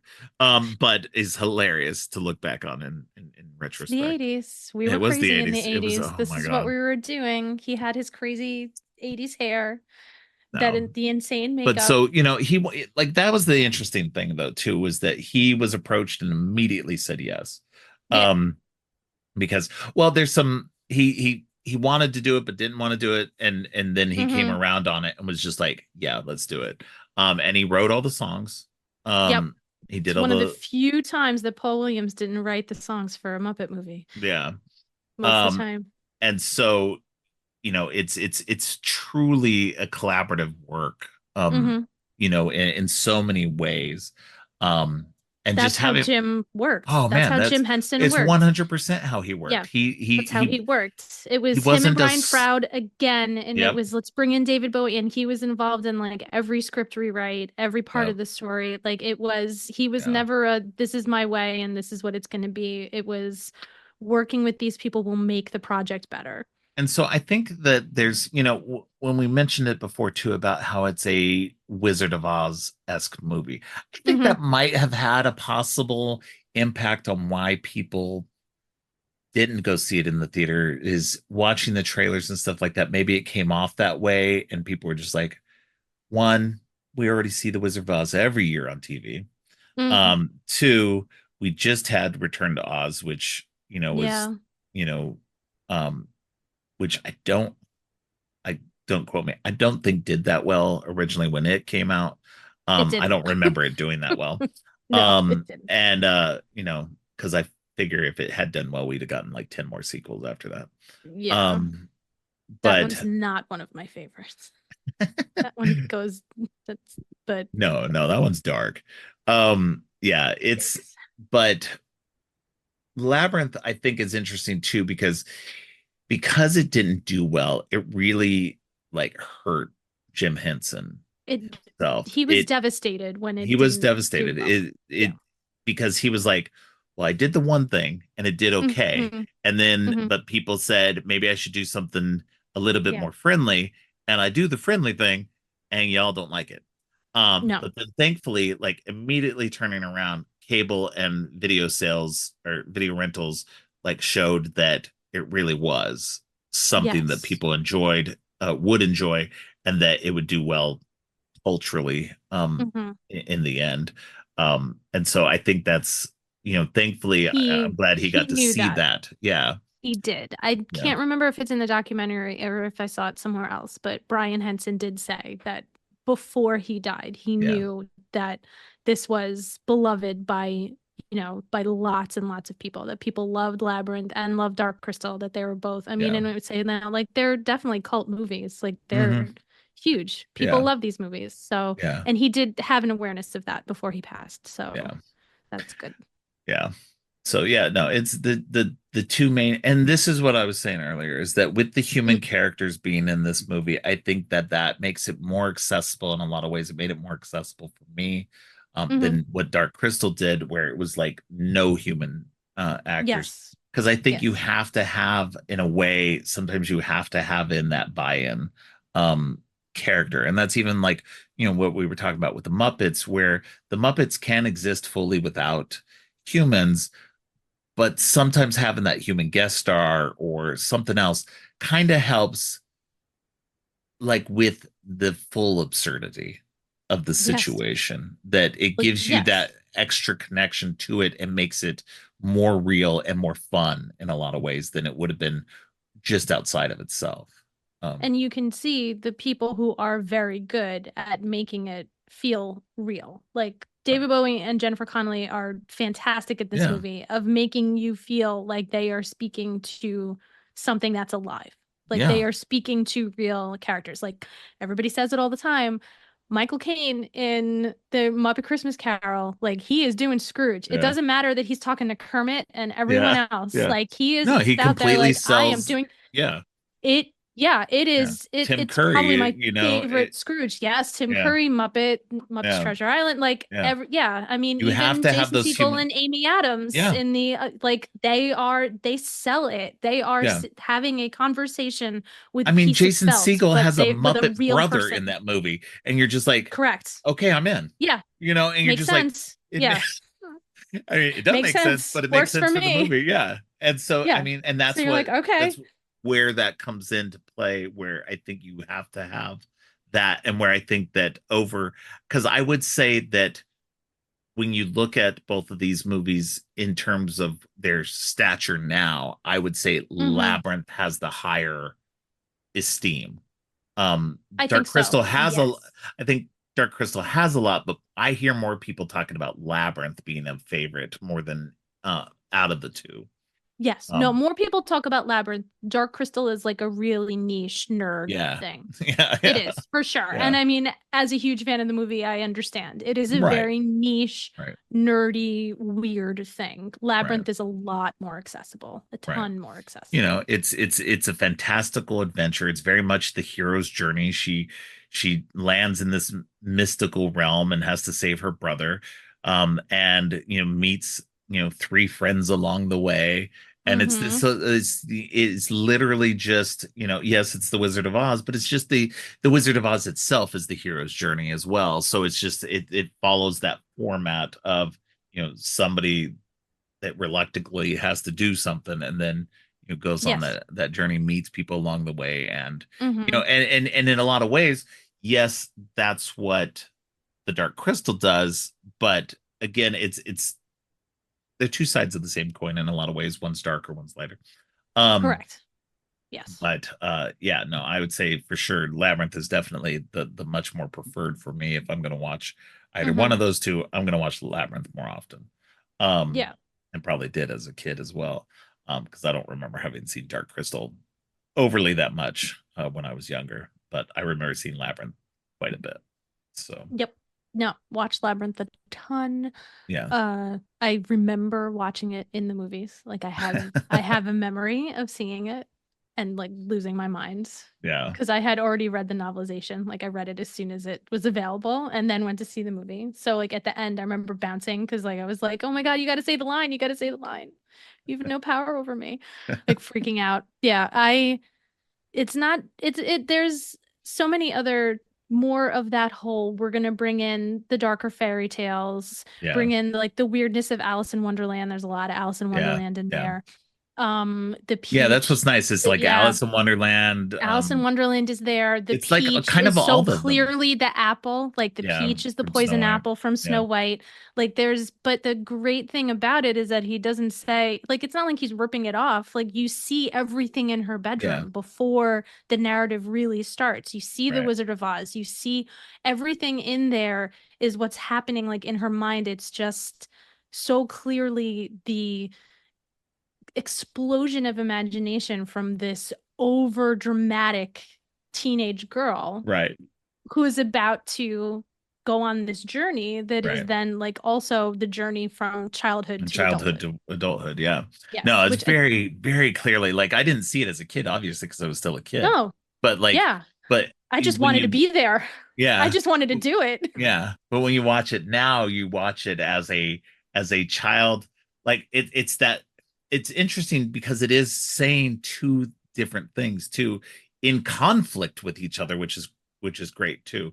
Is it saying this, she is transitioning from a child to an adult, but also she doesn't have to give up childish things. And because and that's what I find fascinating about it too, because it's very much in keeping with Henson's philosophy of life. Yes. You know, and so a man who lived his life in that way, where he was pursuing these adult goals and stuff like that through childish means. Yeah, exactly. And through entertaining, because inherently entertaining is, you know, it's an art form that is about, you know, not childish, but like just, you know, in like appeasing that part of us that enjoys that. Yeah, of course. So, but it's, again, the documentary is fascinating. I know. Like everybody has to watch this documentary. It's called Jim Henson Idea Man. It's directed by Ron Howard, and it's on Disney Plus now. We're gonna get into it a little bit more in a little bit. Yes. But you know, it's but Labyrinth is really good at taking it's a very good modern day Wizard of Oz-esque story. And like you said, there's definitely allusions to other things. Yes. Alice in Wonderland, Snow White. There's a lot going on in this, and very much there's definitely some Brothers Grimm aspects in it, some dark, you know, the goblins and everything else. There's lots of silliness in it. Yeah, it's funny.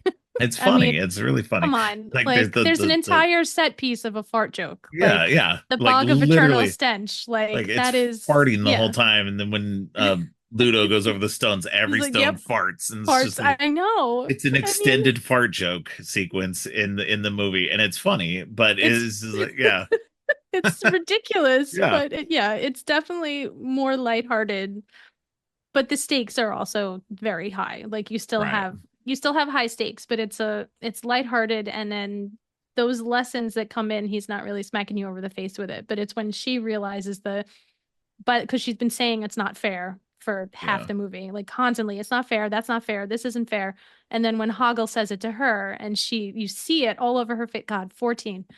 What a performance. You see it all over her face where she's like, it's not fair. And sometimes that happens. Yeah. You know, like these are the things you have to deal with when you're an adult. Sometimes things aren't fair, and you just need to figure out how to keep moving. Got to roll with it and keep moving. Yep. And that doesn't mean you have to give up on your passions, your interests. It doesn't mean you have to give up childish things.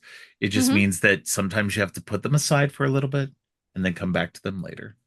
You know, and it's very much a good story that I think that still stands up. Like, you know, a lot of stuff from the 80s doesn't necessarily hold up that well, you know, for various reasons, you know, production design, etc.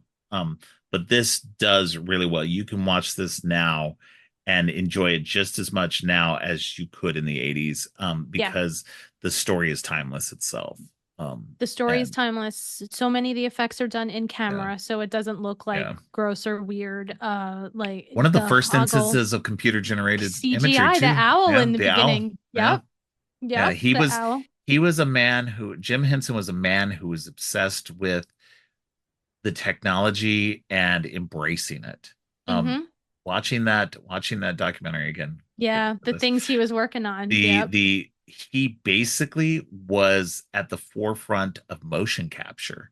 He was doing puppetry, CGI puppetry. He wanted to not have something animated and then put on the screen later. He wanted to animate it in real time.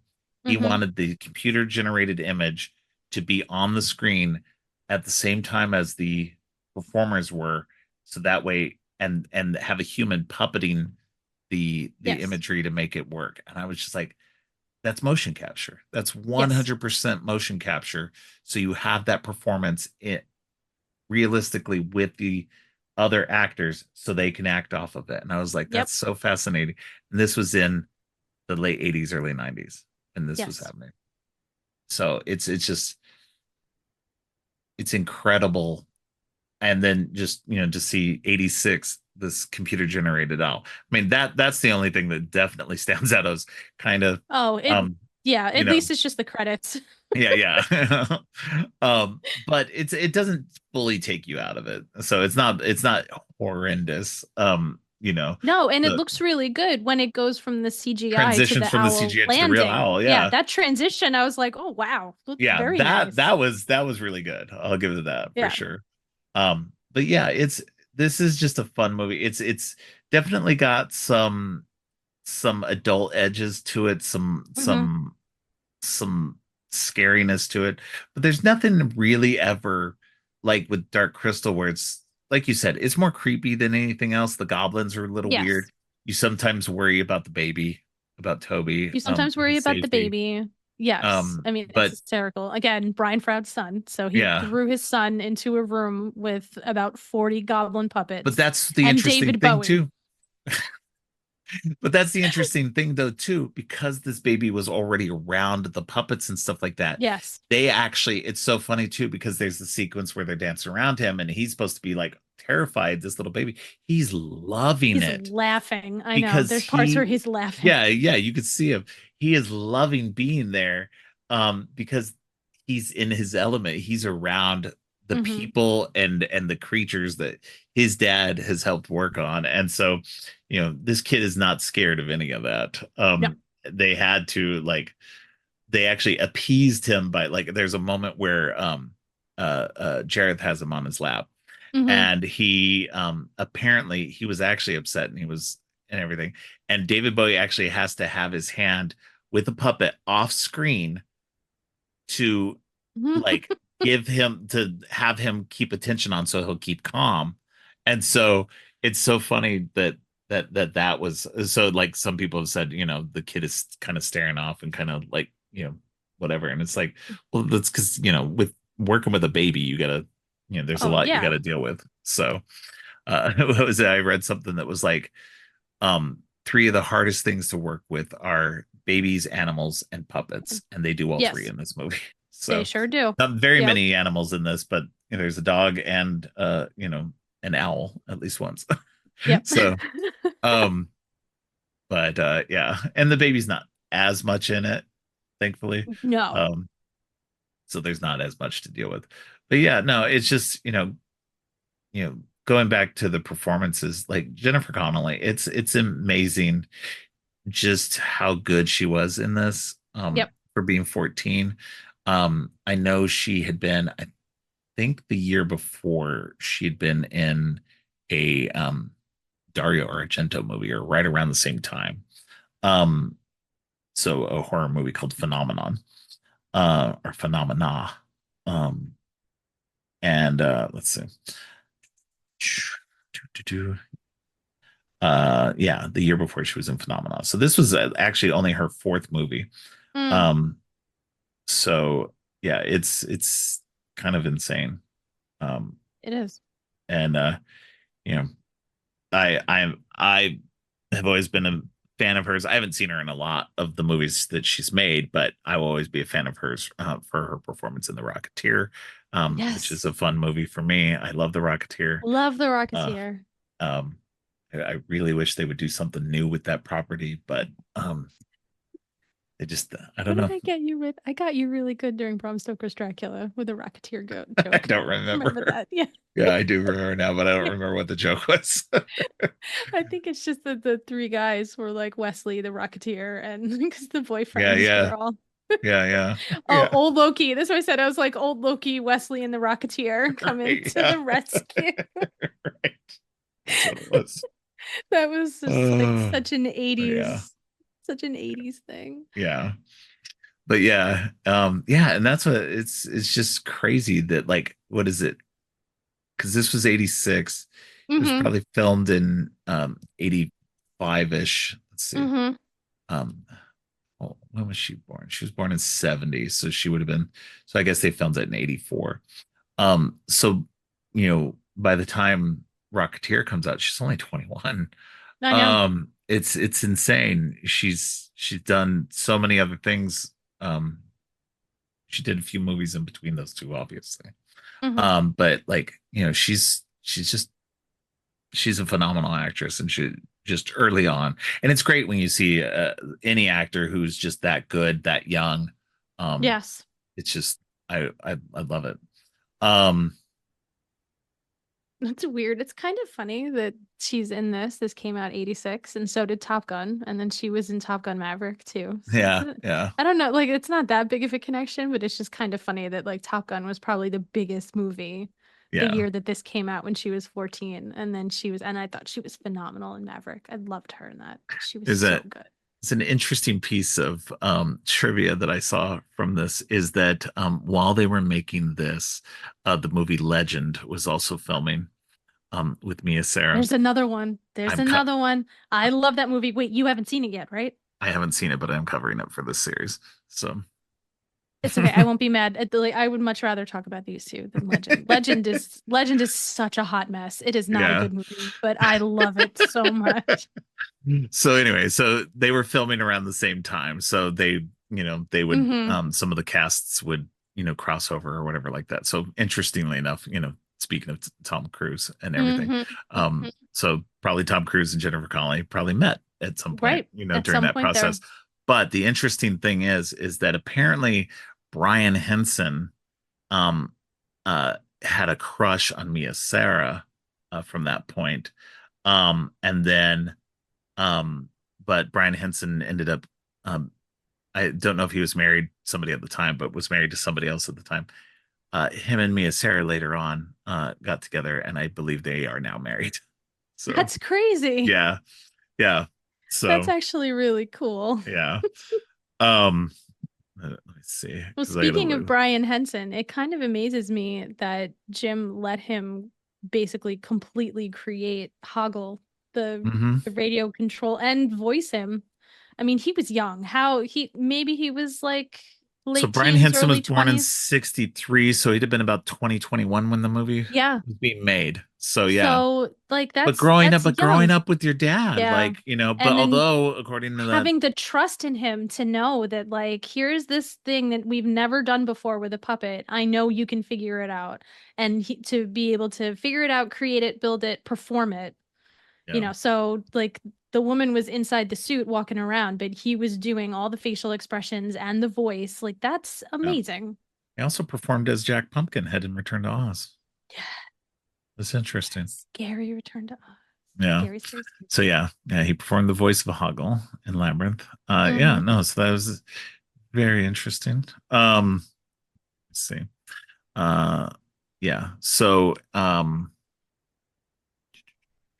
So he married Henson had married his first wife in 1990.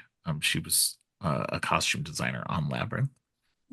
They divorced in 2002, but since 2010, Henson has been married to actress Mia Sara. That's hilarious. So yeah. Wow. So So longtime crush. That. Yeah. Yeah. So it's interesting too, because there was somebody else that was like that too. Oh, Anthony Edwards and Mare Winningham. They had been in a movie. Donna from Dawn of the Dead covered it on her show recently, and I'm blanking on the name of the movie.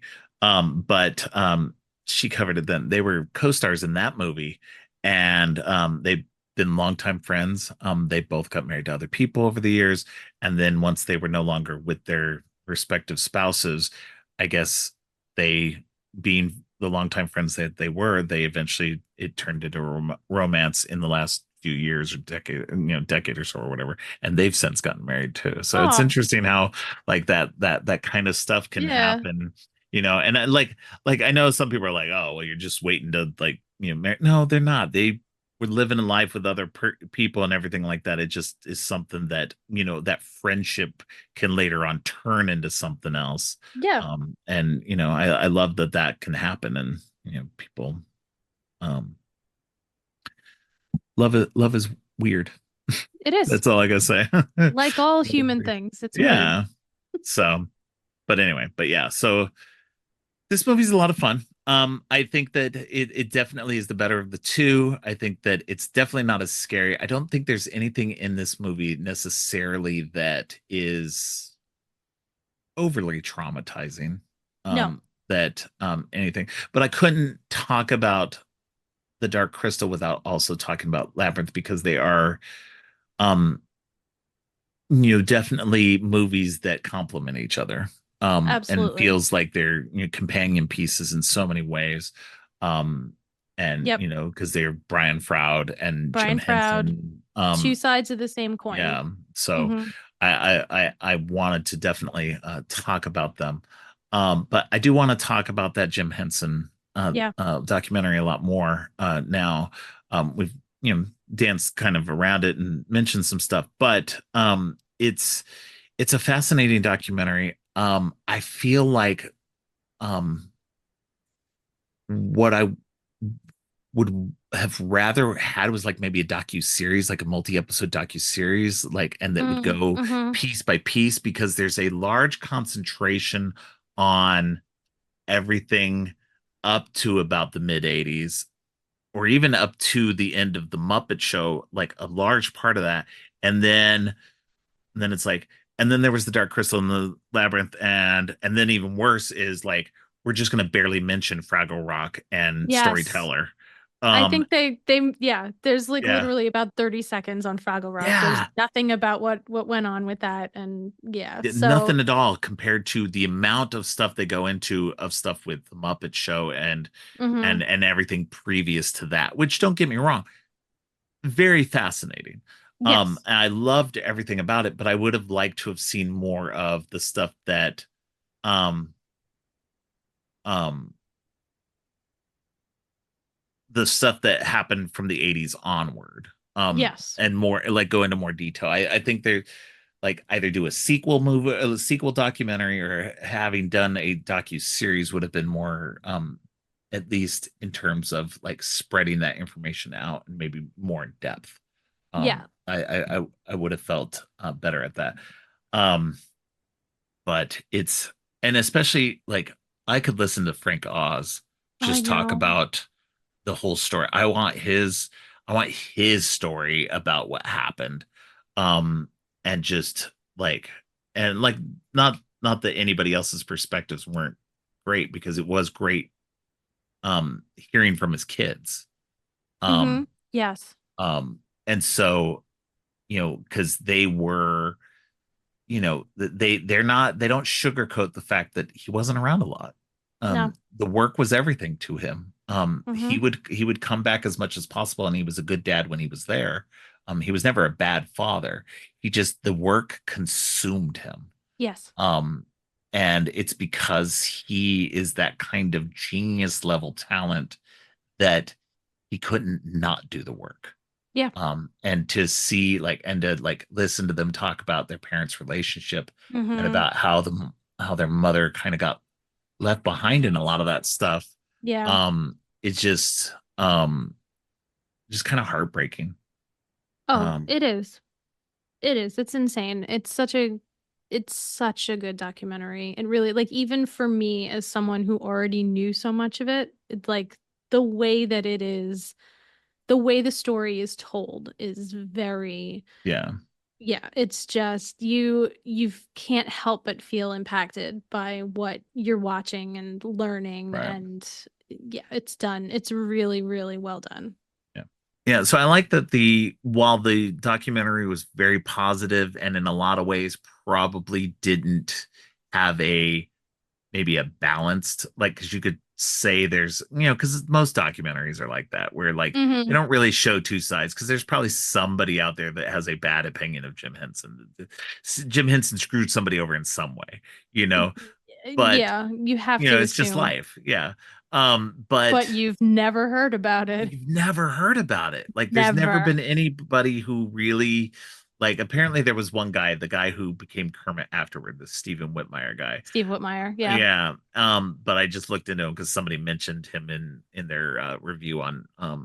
Letterboxd, and I was like, wow, did they really do something to this guy? Like, what happened? And then it was like, oh no, this guy's just terrible. No, And he is like, just, he's yeah. terrible. And so they let him And then be terrible that's for far too long. And so that basically, yeah. yes. No, they've had, I think, just in terms of like other people in the organization, I think it's really just Steve Whitmire and Kevin Clash Yeah. needed to go. Well, and Clash seemed more like he was in the, like, maybe not so much, because I think he started with Henson, but then moved over to Sesame Street, right? He was Sesame Workshop, but he did some stuff on Labyrinth. He was one of the Right. fairies. Yeah. So, but yeah, he wasn't, there were some people who were more Creature Shop than Sesame Workshop, but yeah, he was mostly Sesame Workshop because Right. of Elmo. Like Right. he, Right. yeah. Who's the voice Mhm. of Elmo. Yeah. Yeah. So yeah, so there's been, a couple, but to be like to have the vast majority of people involved in Sesame Street, Jim Henson and everything like that to be very good people Mhm. overall, and also, in terms of this documentary, more about speaking in glowing terms of Yeah. who Henson was, like just like you don't see anybody like him. You didn't see anybody like him before that. You didn't see anybody after like that. Like he was on a whole nother creative level. Yes. Like not only was he a genius in his own right, but he was collaborative. He didn't Yeah. shut people out. Like No. all ideas were good. The relationship between him and his wife, not the best, in terms of a lot of things. No. But it sounds like in the end, like even she didn't consider it to necessarily be like that he was a bad person in it. No. It was not a relationship that was beneficial to her and her own creativity, Yes. and her Yes. own independent nature. Mhm. But outside of that, there was no real true animosity No. towards him. I don't think there Didn't was. And I seem to be. And yeah. from what the kids were even saying was that like there were arguments, yes, but there was no hatred. No, Um, they just shouldn't have been, they were not going to be happy to be married to each other anymore. right. They Yeah. loved each other, but they just really couldn't be married to each other anymore. Right. And And especially once the kids that got old happens enough. sometimes. Yeah. Yeah. And once the kids were older and everything like that, and that could be where she was like, she didn't have to worry about the children being too young Hmm. anymore for that to like for them to fall through the cracks of a broken marriage. Right. And Exactly. so, because by that point, like they said, Brian Henson himself specifically said that it was on his 18th His birthday 18th that birthday. they Yeah. basically just stopped. Yeah. And so, that's kind of weird in itself, and that like I'm sure that there's it affected him at that point, but Hmm. hopefully it was something that he understood as he got older. And it does seem like that, he looks on it as just a moment, as the moment where things just finally cracked completely and it was just over. Um, Yeah. so, um, but yeah, no, it's a fascinating documentary. I love a good documentary about people or about a specific subject or anything. I was definitely crying at the end. Oh, The I told whole you to the get your tissue. stupid funeral. The Um, funeral, always. The that whole I thing is on YouTube, by the way. oh I've If you ever want to like no, torture yourself, no, I don't. yeah. That was enough. That was No, more than enough for me. it's Big Bird, rough. Big Bird doing that Big at the Bird end was singing. like Yep. too much. It's too. I'm gonna cry now. Yeah. Oh, But it's yeah. I just have to watch it. Well, yeah, I get upset because I get like whenever it pops up, like when Carol Spinney passed away fairly recently, yeah, I think maybe within the last couple of years. Jerry Nelson, maybe, and thinking like the last 5 or 6 years, like that, I get upset every time because these people are superstars to me. Like yeah, Jerry Nelson is Emmett Otter. yeah, Now every Christmas I put on Emmett Otter and I'm like, oh no. yeah, Like he's Robin too. So like yeah. like you have to like these are people who are part of my childhood and I No, miss them. yeah. And Like, then I like miss watching them. this documentary was like it was everything just the Muppets were a huge part of my childhood Hmm. growing up. Just that original Muppet show, transitioning even into like I was not the target audience for Muppet Babies, but I still watched that dumb Oh, I show. watched Muppet. I was Of I course. was not the target age. I was much, much older, but I was still watching that because it was the Muppets, The man. Muppets. Yes. And here's the thing. I haven't watched every Muppets thing since. I haven't seen most of the Muppet movies. That from like after like the first three. I don't think I've ever seen Muppet Christmas Carol or Muppet Treasure Island. Oh, I whoa, know, whoa, I whoa, know. whoa, No, whoa. Whoa. You've never seen Muppet Christmas Carol? No. You this has got to be a joke. How have you never seen Muppet Christmas Carol? It's just it's one of those things, like, because I'd have to see when it came out. It was the first movie after he passed away. So yeah, so early mid early 90s. Yes. Brian directed 92. it. So I was 18. So that's at a point where it's not even that I was like, oh, I'm putting aside childish things. It was just it's one of those things where I missed it. And I never got to go back to it. You know what I mean? Okay, you need to fix this. This can't. I cannot. Because you have to. So you have to think about it this way. Let this go. I cannot. No, that's it. You're watching it. So I'm not saying I won't watch it. But like, and even somehow throughout the years, it was because I missed it. I never showed it to my kids. It was something that never got shown to my kids. I did show them Emmett Otter. Thank you. All right. At least don't that. yell at I won't me. yell at you. I like Emmett Otter. I showed them Emmett Otter. I showed them Labyrinth. All right. I'm pretty sure I showed them Labyrinth. I may not have. There's some things that I swear I showed them that they don't remember. But that also may have just escaped me showing them. See, my son loves Labyrinth. I don't think he's ever seen Dark Crystal. There's certain things that I think there was a certain point where I did show my kids things that after, but they forgot. Well, not only that, but it's also I stopped trying to fully share things from my childhood to them because I wanted them to build their own childhood memories of their own current stuff without forcing every weird thing that I was into as a kid onto them. Oh no, I made them watch everything. Nope. I mean, they have their own stuff too, and then they wrote me into their stuff. Like, but no, I made them. I made them watch plenty of things. Everything. Yep. And then it's like the stuff that they love. I'm like, that's right. I did it right. Like Goonies.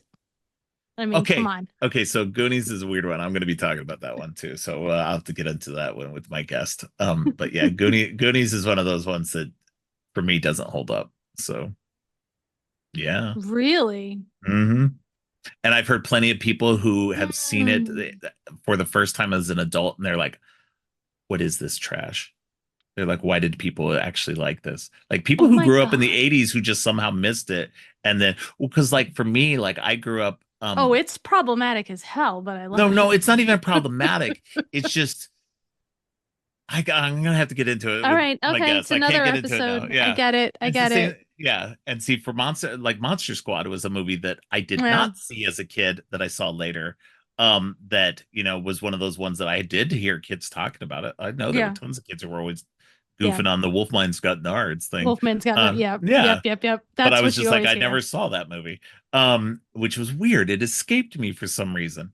But no. So I was just, it's one of those things where I just like, I did show my kids certain things, like I tried to show them Star Wars and everything like that. Some of them, the things I was most passionate about, and I think that's where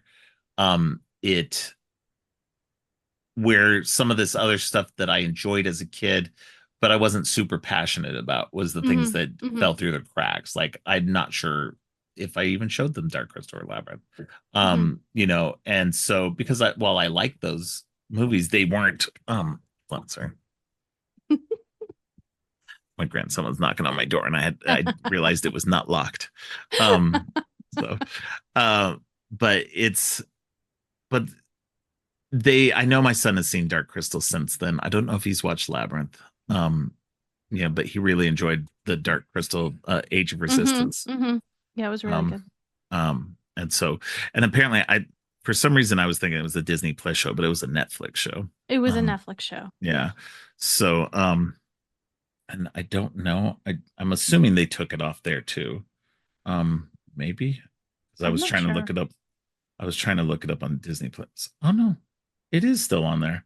Yeah. Okay. Well, now that I know that, I may. Yeah. I thought they removed it. Okay, so I'm glad I looked that up before I got off the episode because I think they just decided not to do season 2. That's what it was. They decided not to do season 2 because it is expensive. They were paying. No, it's all puppets again. But Well, like yeah, just and looking at this, very just like looking at this Eddie design work, Redmayne was a voice, and like it Taron was they were Egerton, yeah, paying. Anya Taylor Yeah, Joy, yeah, yeah, yeah, they were really Mark Hamill, paying Simon people. Pegg. Yeah. Wow, yeah, there was Mm-hmm. wow, Mm-hmm. yeah. I Mm-hmm. need to go back and rewatch this. Um, Yeah, they were but paying even just people. seeing Too expensive. the design work on these looks so much Yeah. better too, like compared to the '80s work. Um, Oh, the yeah, Gelfling puppets? Yeah, yeah, they look yeah, much better. They yeah, do. Yeah. yeah. Yeah, so I'm definitely gonna have to check that out now that I know it's actually still around. Because for some reason I thought it was gone.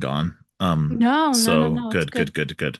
Yeah, and that's what it was when now talking to you about it, it was just they didn't continue with the season two, so Mm-hmm. that was the big deal. Well, good. So I Yeah. will attempt to watch that at some point. I don't know when I'll get to it, but I will definitely try to do that because I definitely want to try to like get that deeper understanding of the world because I do think that Mm-hmm. that world is Mm-hmm. interesting enough to explore again. Yeah. There have been attempts at doing Labyrinth as well in sequel form. There's been Yeah. some comic books that have continued the story, Mm-hmm. but nothing really um uh overly big. No movies yet. No. And I'm Um, fine with that. I mean, like I yeah, said, like, we don't but getting back to the documentary real quick. yeah, yeah. It's just it's very interesting, and like I think that anybody who's interested in, like I said, if you're interested in the life of Jim Henson, it does a good overview of it with a deep um dive into realistically the beginnings of his life, the Yes. beginning to like the Muppet Show era is really deep Yeah. and in depth, and then from that point afterward it gets a little bit spottier, and it's so sad his death too, like just Oh, well, I the think that they just race through it. Like you get through yeah, yeah, like all of a sudden it goes on to it like does, it's just all of a sudden like it's like da da boom, da da da da da da da, yeah, and then he's Eh, dead, and you're like, yeah, whoa, whoa, yeah, what? yeah. It's like, well, after Labyrinth he did Fraggle Rock Yes, and Storyteller, and then he died, and it's like, wait, what, wait, it's yeah. are you not They, going to go into depth on these two shows that he did that were really important? I mean, Like in the 80s also? even the merger with Disney is handled like Is super, super, very, super, super, super quick. And I mean, yeah, like I get it. It was very it had just happened basically yeah, right before he died. Because yeah, I remember all of this hmm, happening. yeah, And I mean, I remember it was like a family member died. Like I was hmm, devastated. yeah, So like I have very vivid memories of all this stuff yeah, happening. And it was very soon after the Disney deal, which yeah, I think that's like really one of the first high profile IPs that they purchased was when they got the Muppets. yeah, Now they've just gotten everything. yeah. Now they're But just that gobbling was everything up. like now they just had to like Pac-Man, they're eating everything.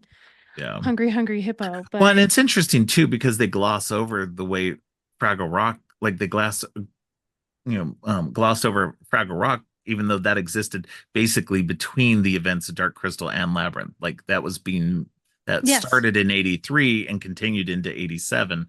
And so like it's literally happening in that same time period. It's like, how do you not like I get that they wanted to for the documentary, they wanted to talk about Dark Crystal and Labyrinth they did. Yeah. in conversation with each other because like we said, they're companion pieces. But Hmm. to gloss over Fraggle Rock so hard. Like I mean, that it's was a so huge part of the 80s, but also you had to have you HBO. had to have HBO, yeah. And this I Yeah. think it was the same with Storyteller too, because I think Storyteller was also like wasn't that an HBO show also? I think Storyteller was network. Um, yeah, I think Storyteller was a network show, but like HBO, it sounds terrible to say now, but it was like you could kind of figure out like who in school had money by who was watching Fraggle right. Rock Yeah. because you had HBO. And I mean, HBO, I blame for why I'm scared of clowns because it's like I feel like we've had this discussion before. Like it was like these are the 5 movies that HBO will play for this month. And if it was Poltergeist, you were like, I was done. I Yeah. knew I was going to be scared all month.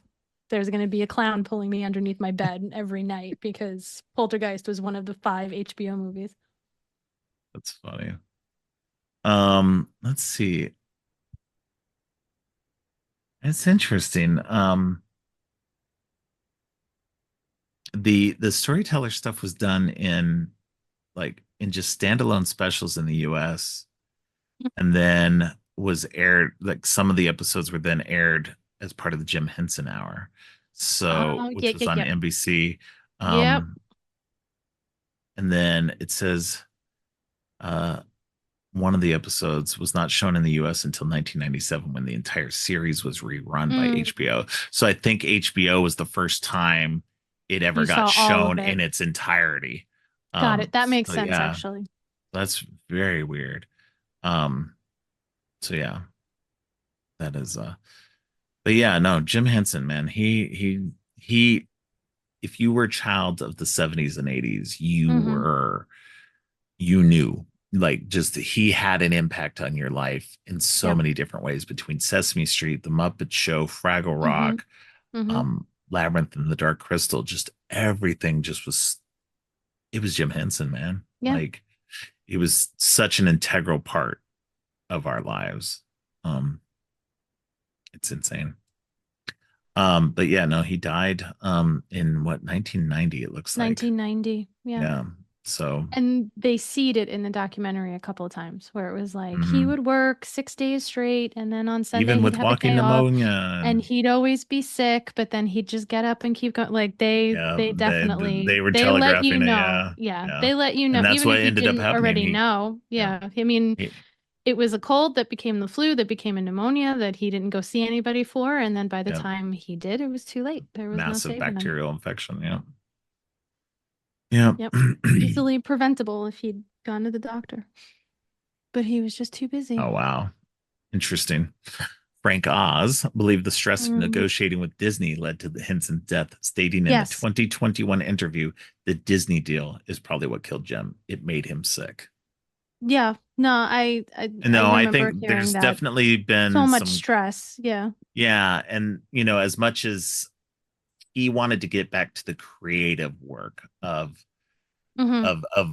of what he was doing rather than the business side of things, and that's why he sold it to Disney. Yes. Yes. But I think he wanted to get the most fair deal that he could, and I Mm-hmm. just think Disney was Disney and did what they do. Yeah. um and I'm a big fan of Disney, and I don't have a problem, as big a problem as a lot of people do, with what they do.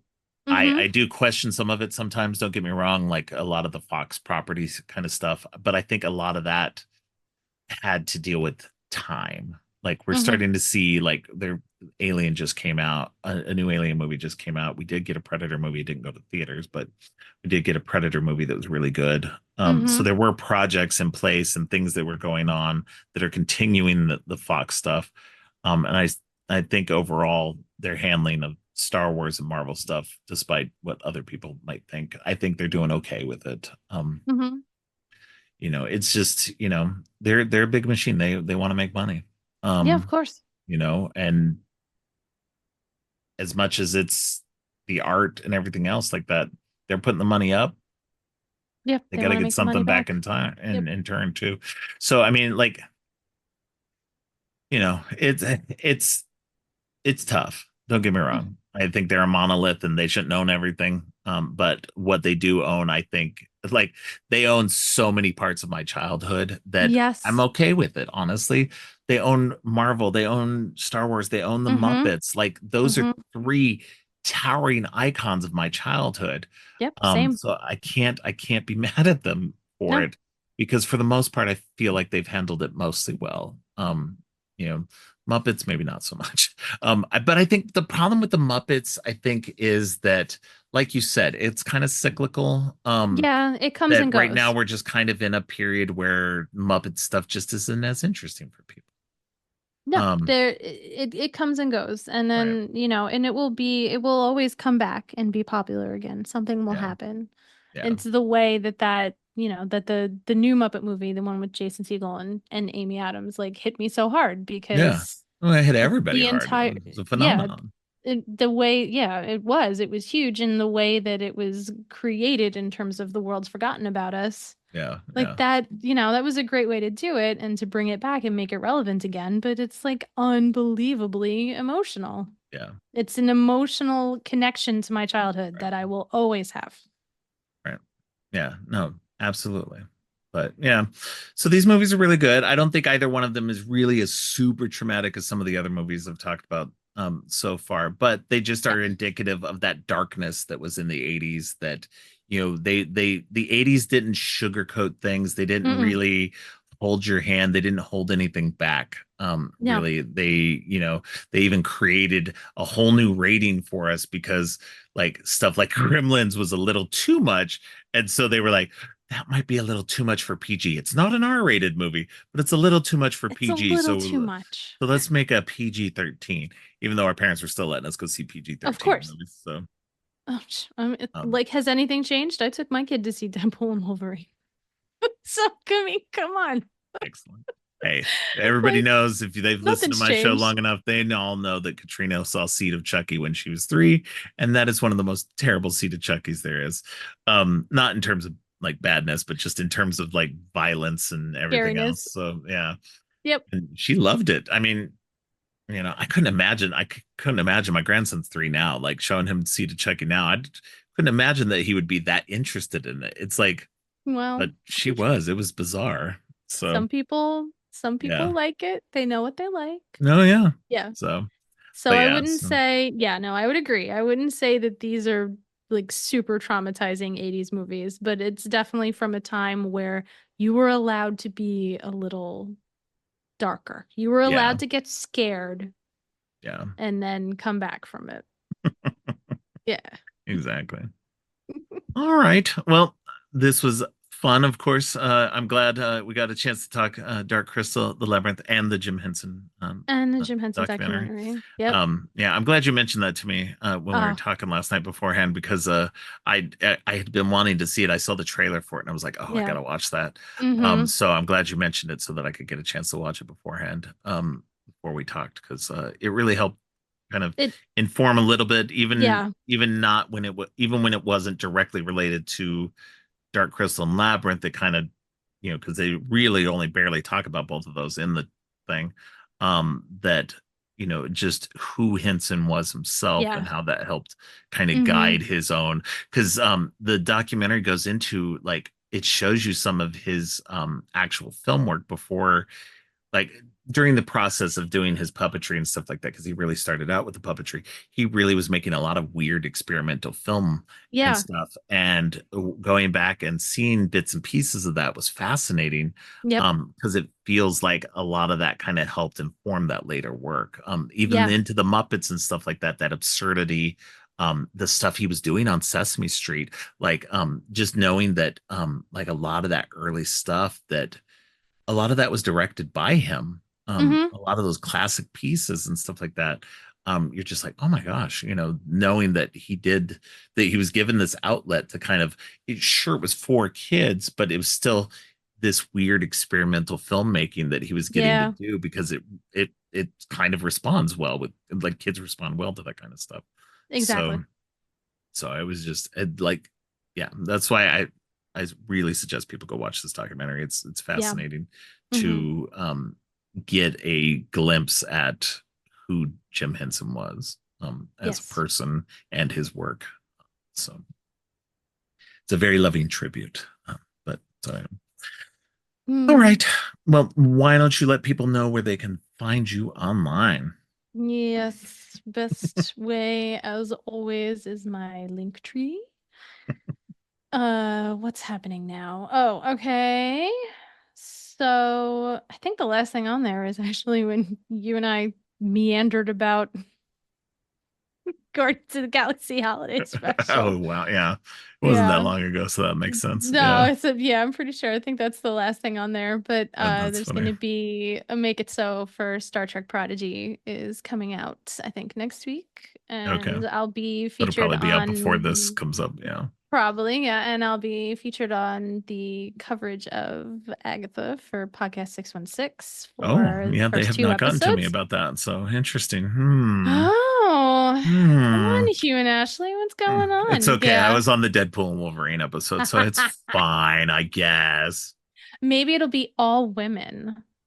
You don't know. Yeah, maybe. Maybe. we'll see. We'll see what happens. We're going to talk about some witchy things. So, that's coming. That's starting this week. Very excited about that. So Linktree, linktr.ee/violet.h.310. Socials are on there. Every podcast I've been on. If it's not creepy and geeky, it's something on Film Stories Network. And I just want to in a really fun way, just want to shout out my pals over at Kneel Before Blog, kneelbeforeblog.co.uk, because they will very soon be recording an episode on Dark Crystal and Labyrinth. And the reason why they are recording an episode on Dark Crystal and Labyrinth is because way back at the beginning of the year, my patron reward was to choose the topic for an episode. So I'm making everyone watch. Well, I said, the hysterical thing is, I said, out of the 80s, when we were allowed to do dark children's stories, choose one out of Dark Crystal, Labyrinth, or Secret of NIMH. And they chose to do Dark Crystal and Labyrinth together for very much the same reasons that we did here. So that's going to be recording soon, and then we'll be out soon. And I can't wait to hear what they took away from it, because I'm pretty sure none of them have seen them. Oh, interesting. So they're seeing it for the first time and then talking about it. Funny. So I'm really excited to see that. Yeah, it's going to be interesting to hear other people's perspectives, especially people who didn't grow up with stuff like that, especially didn't grow up with it in the 80s. Like going back and seeing stuff like this when you're an adult, like I said, like with Goonies and stuff like that, things are different. You know, your experiences have changed things, and maybe things won't connect as well and won't carry over into your adulthood.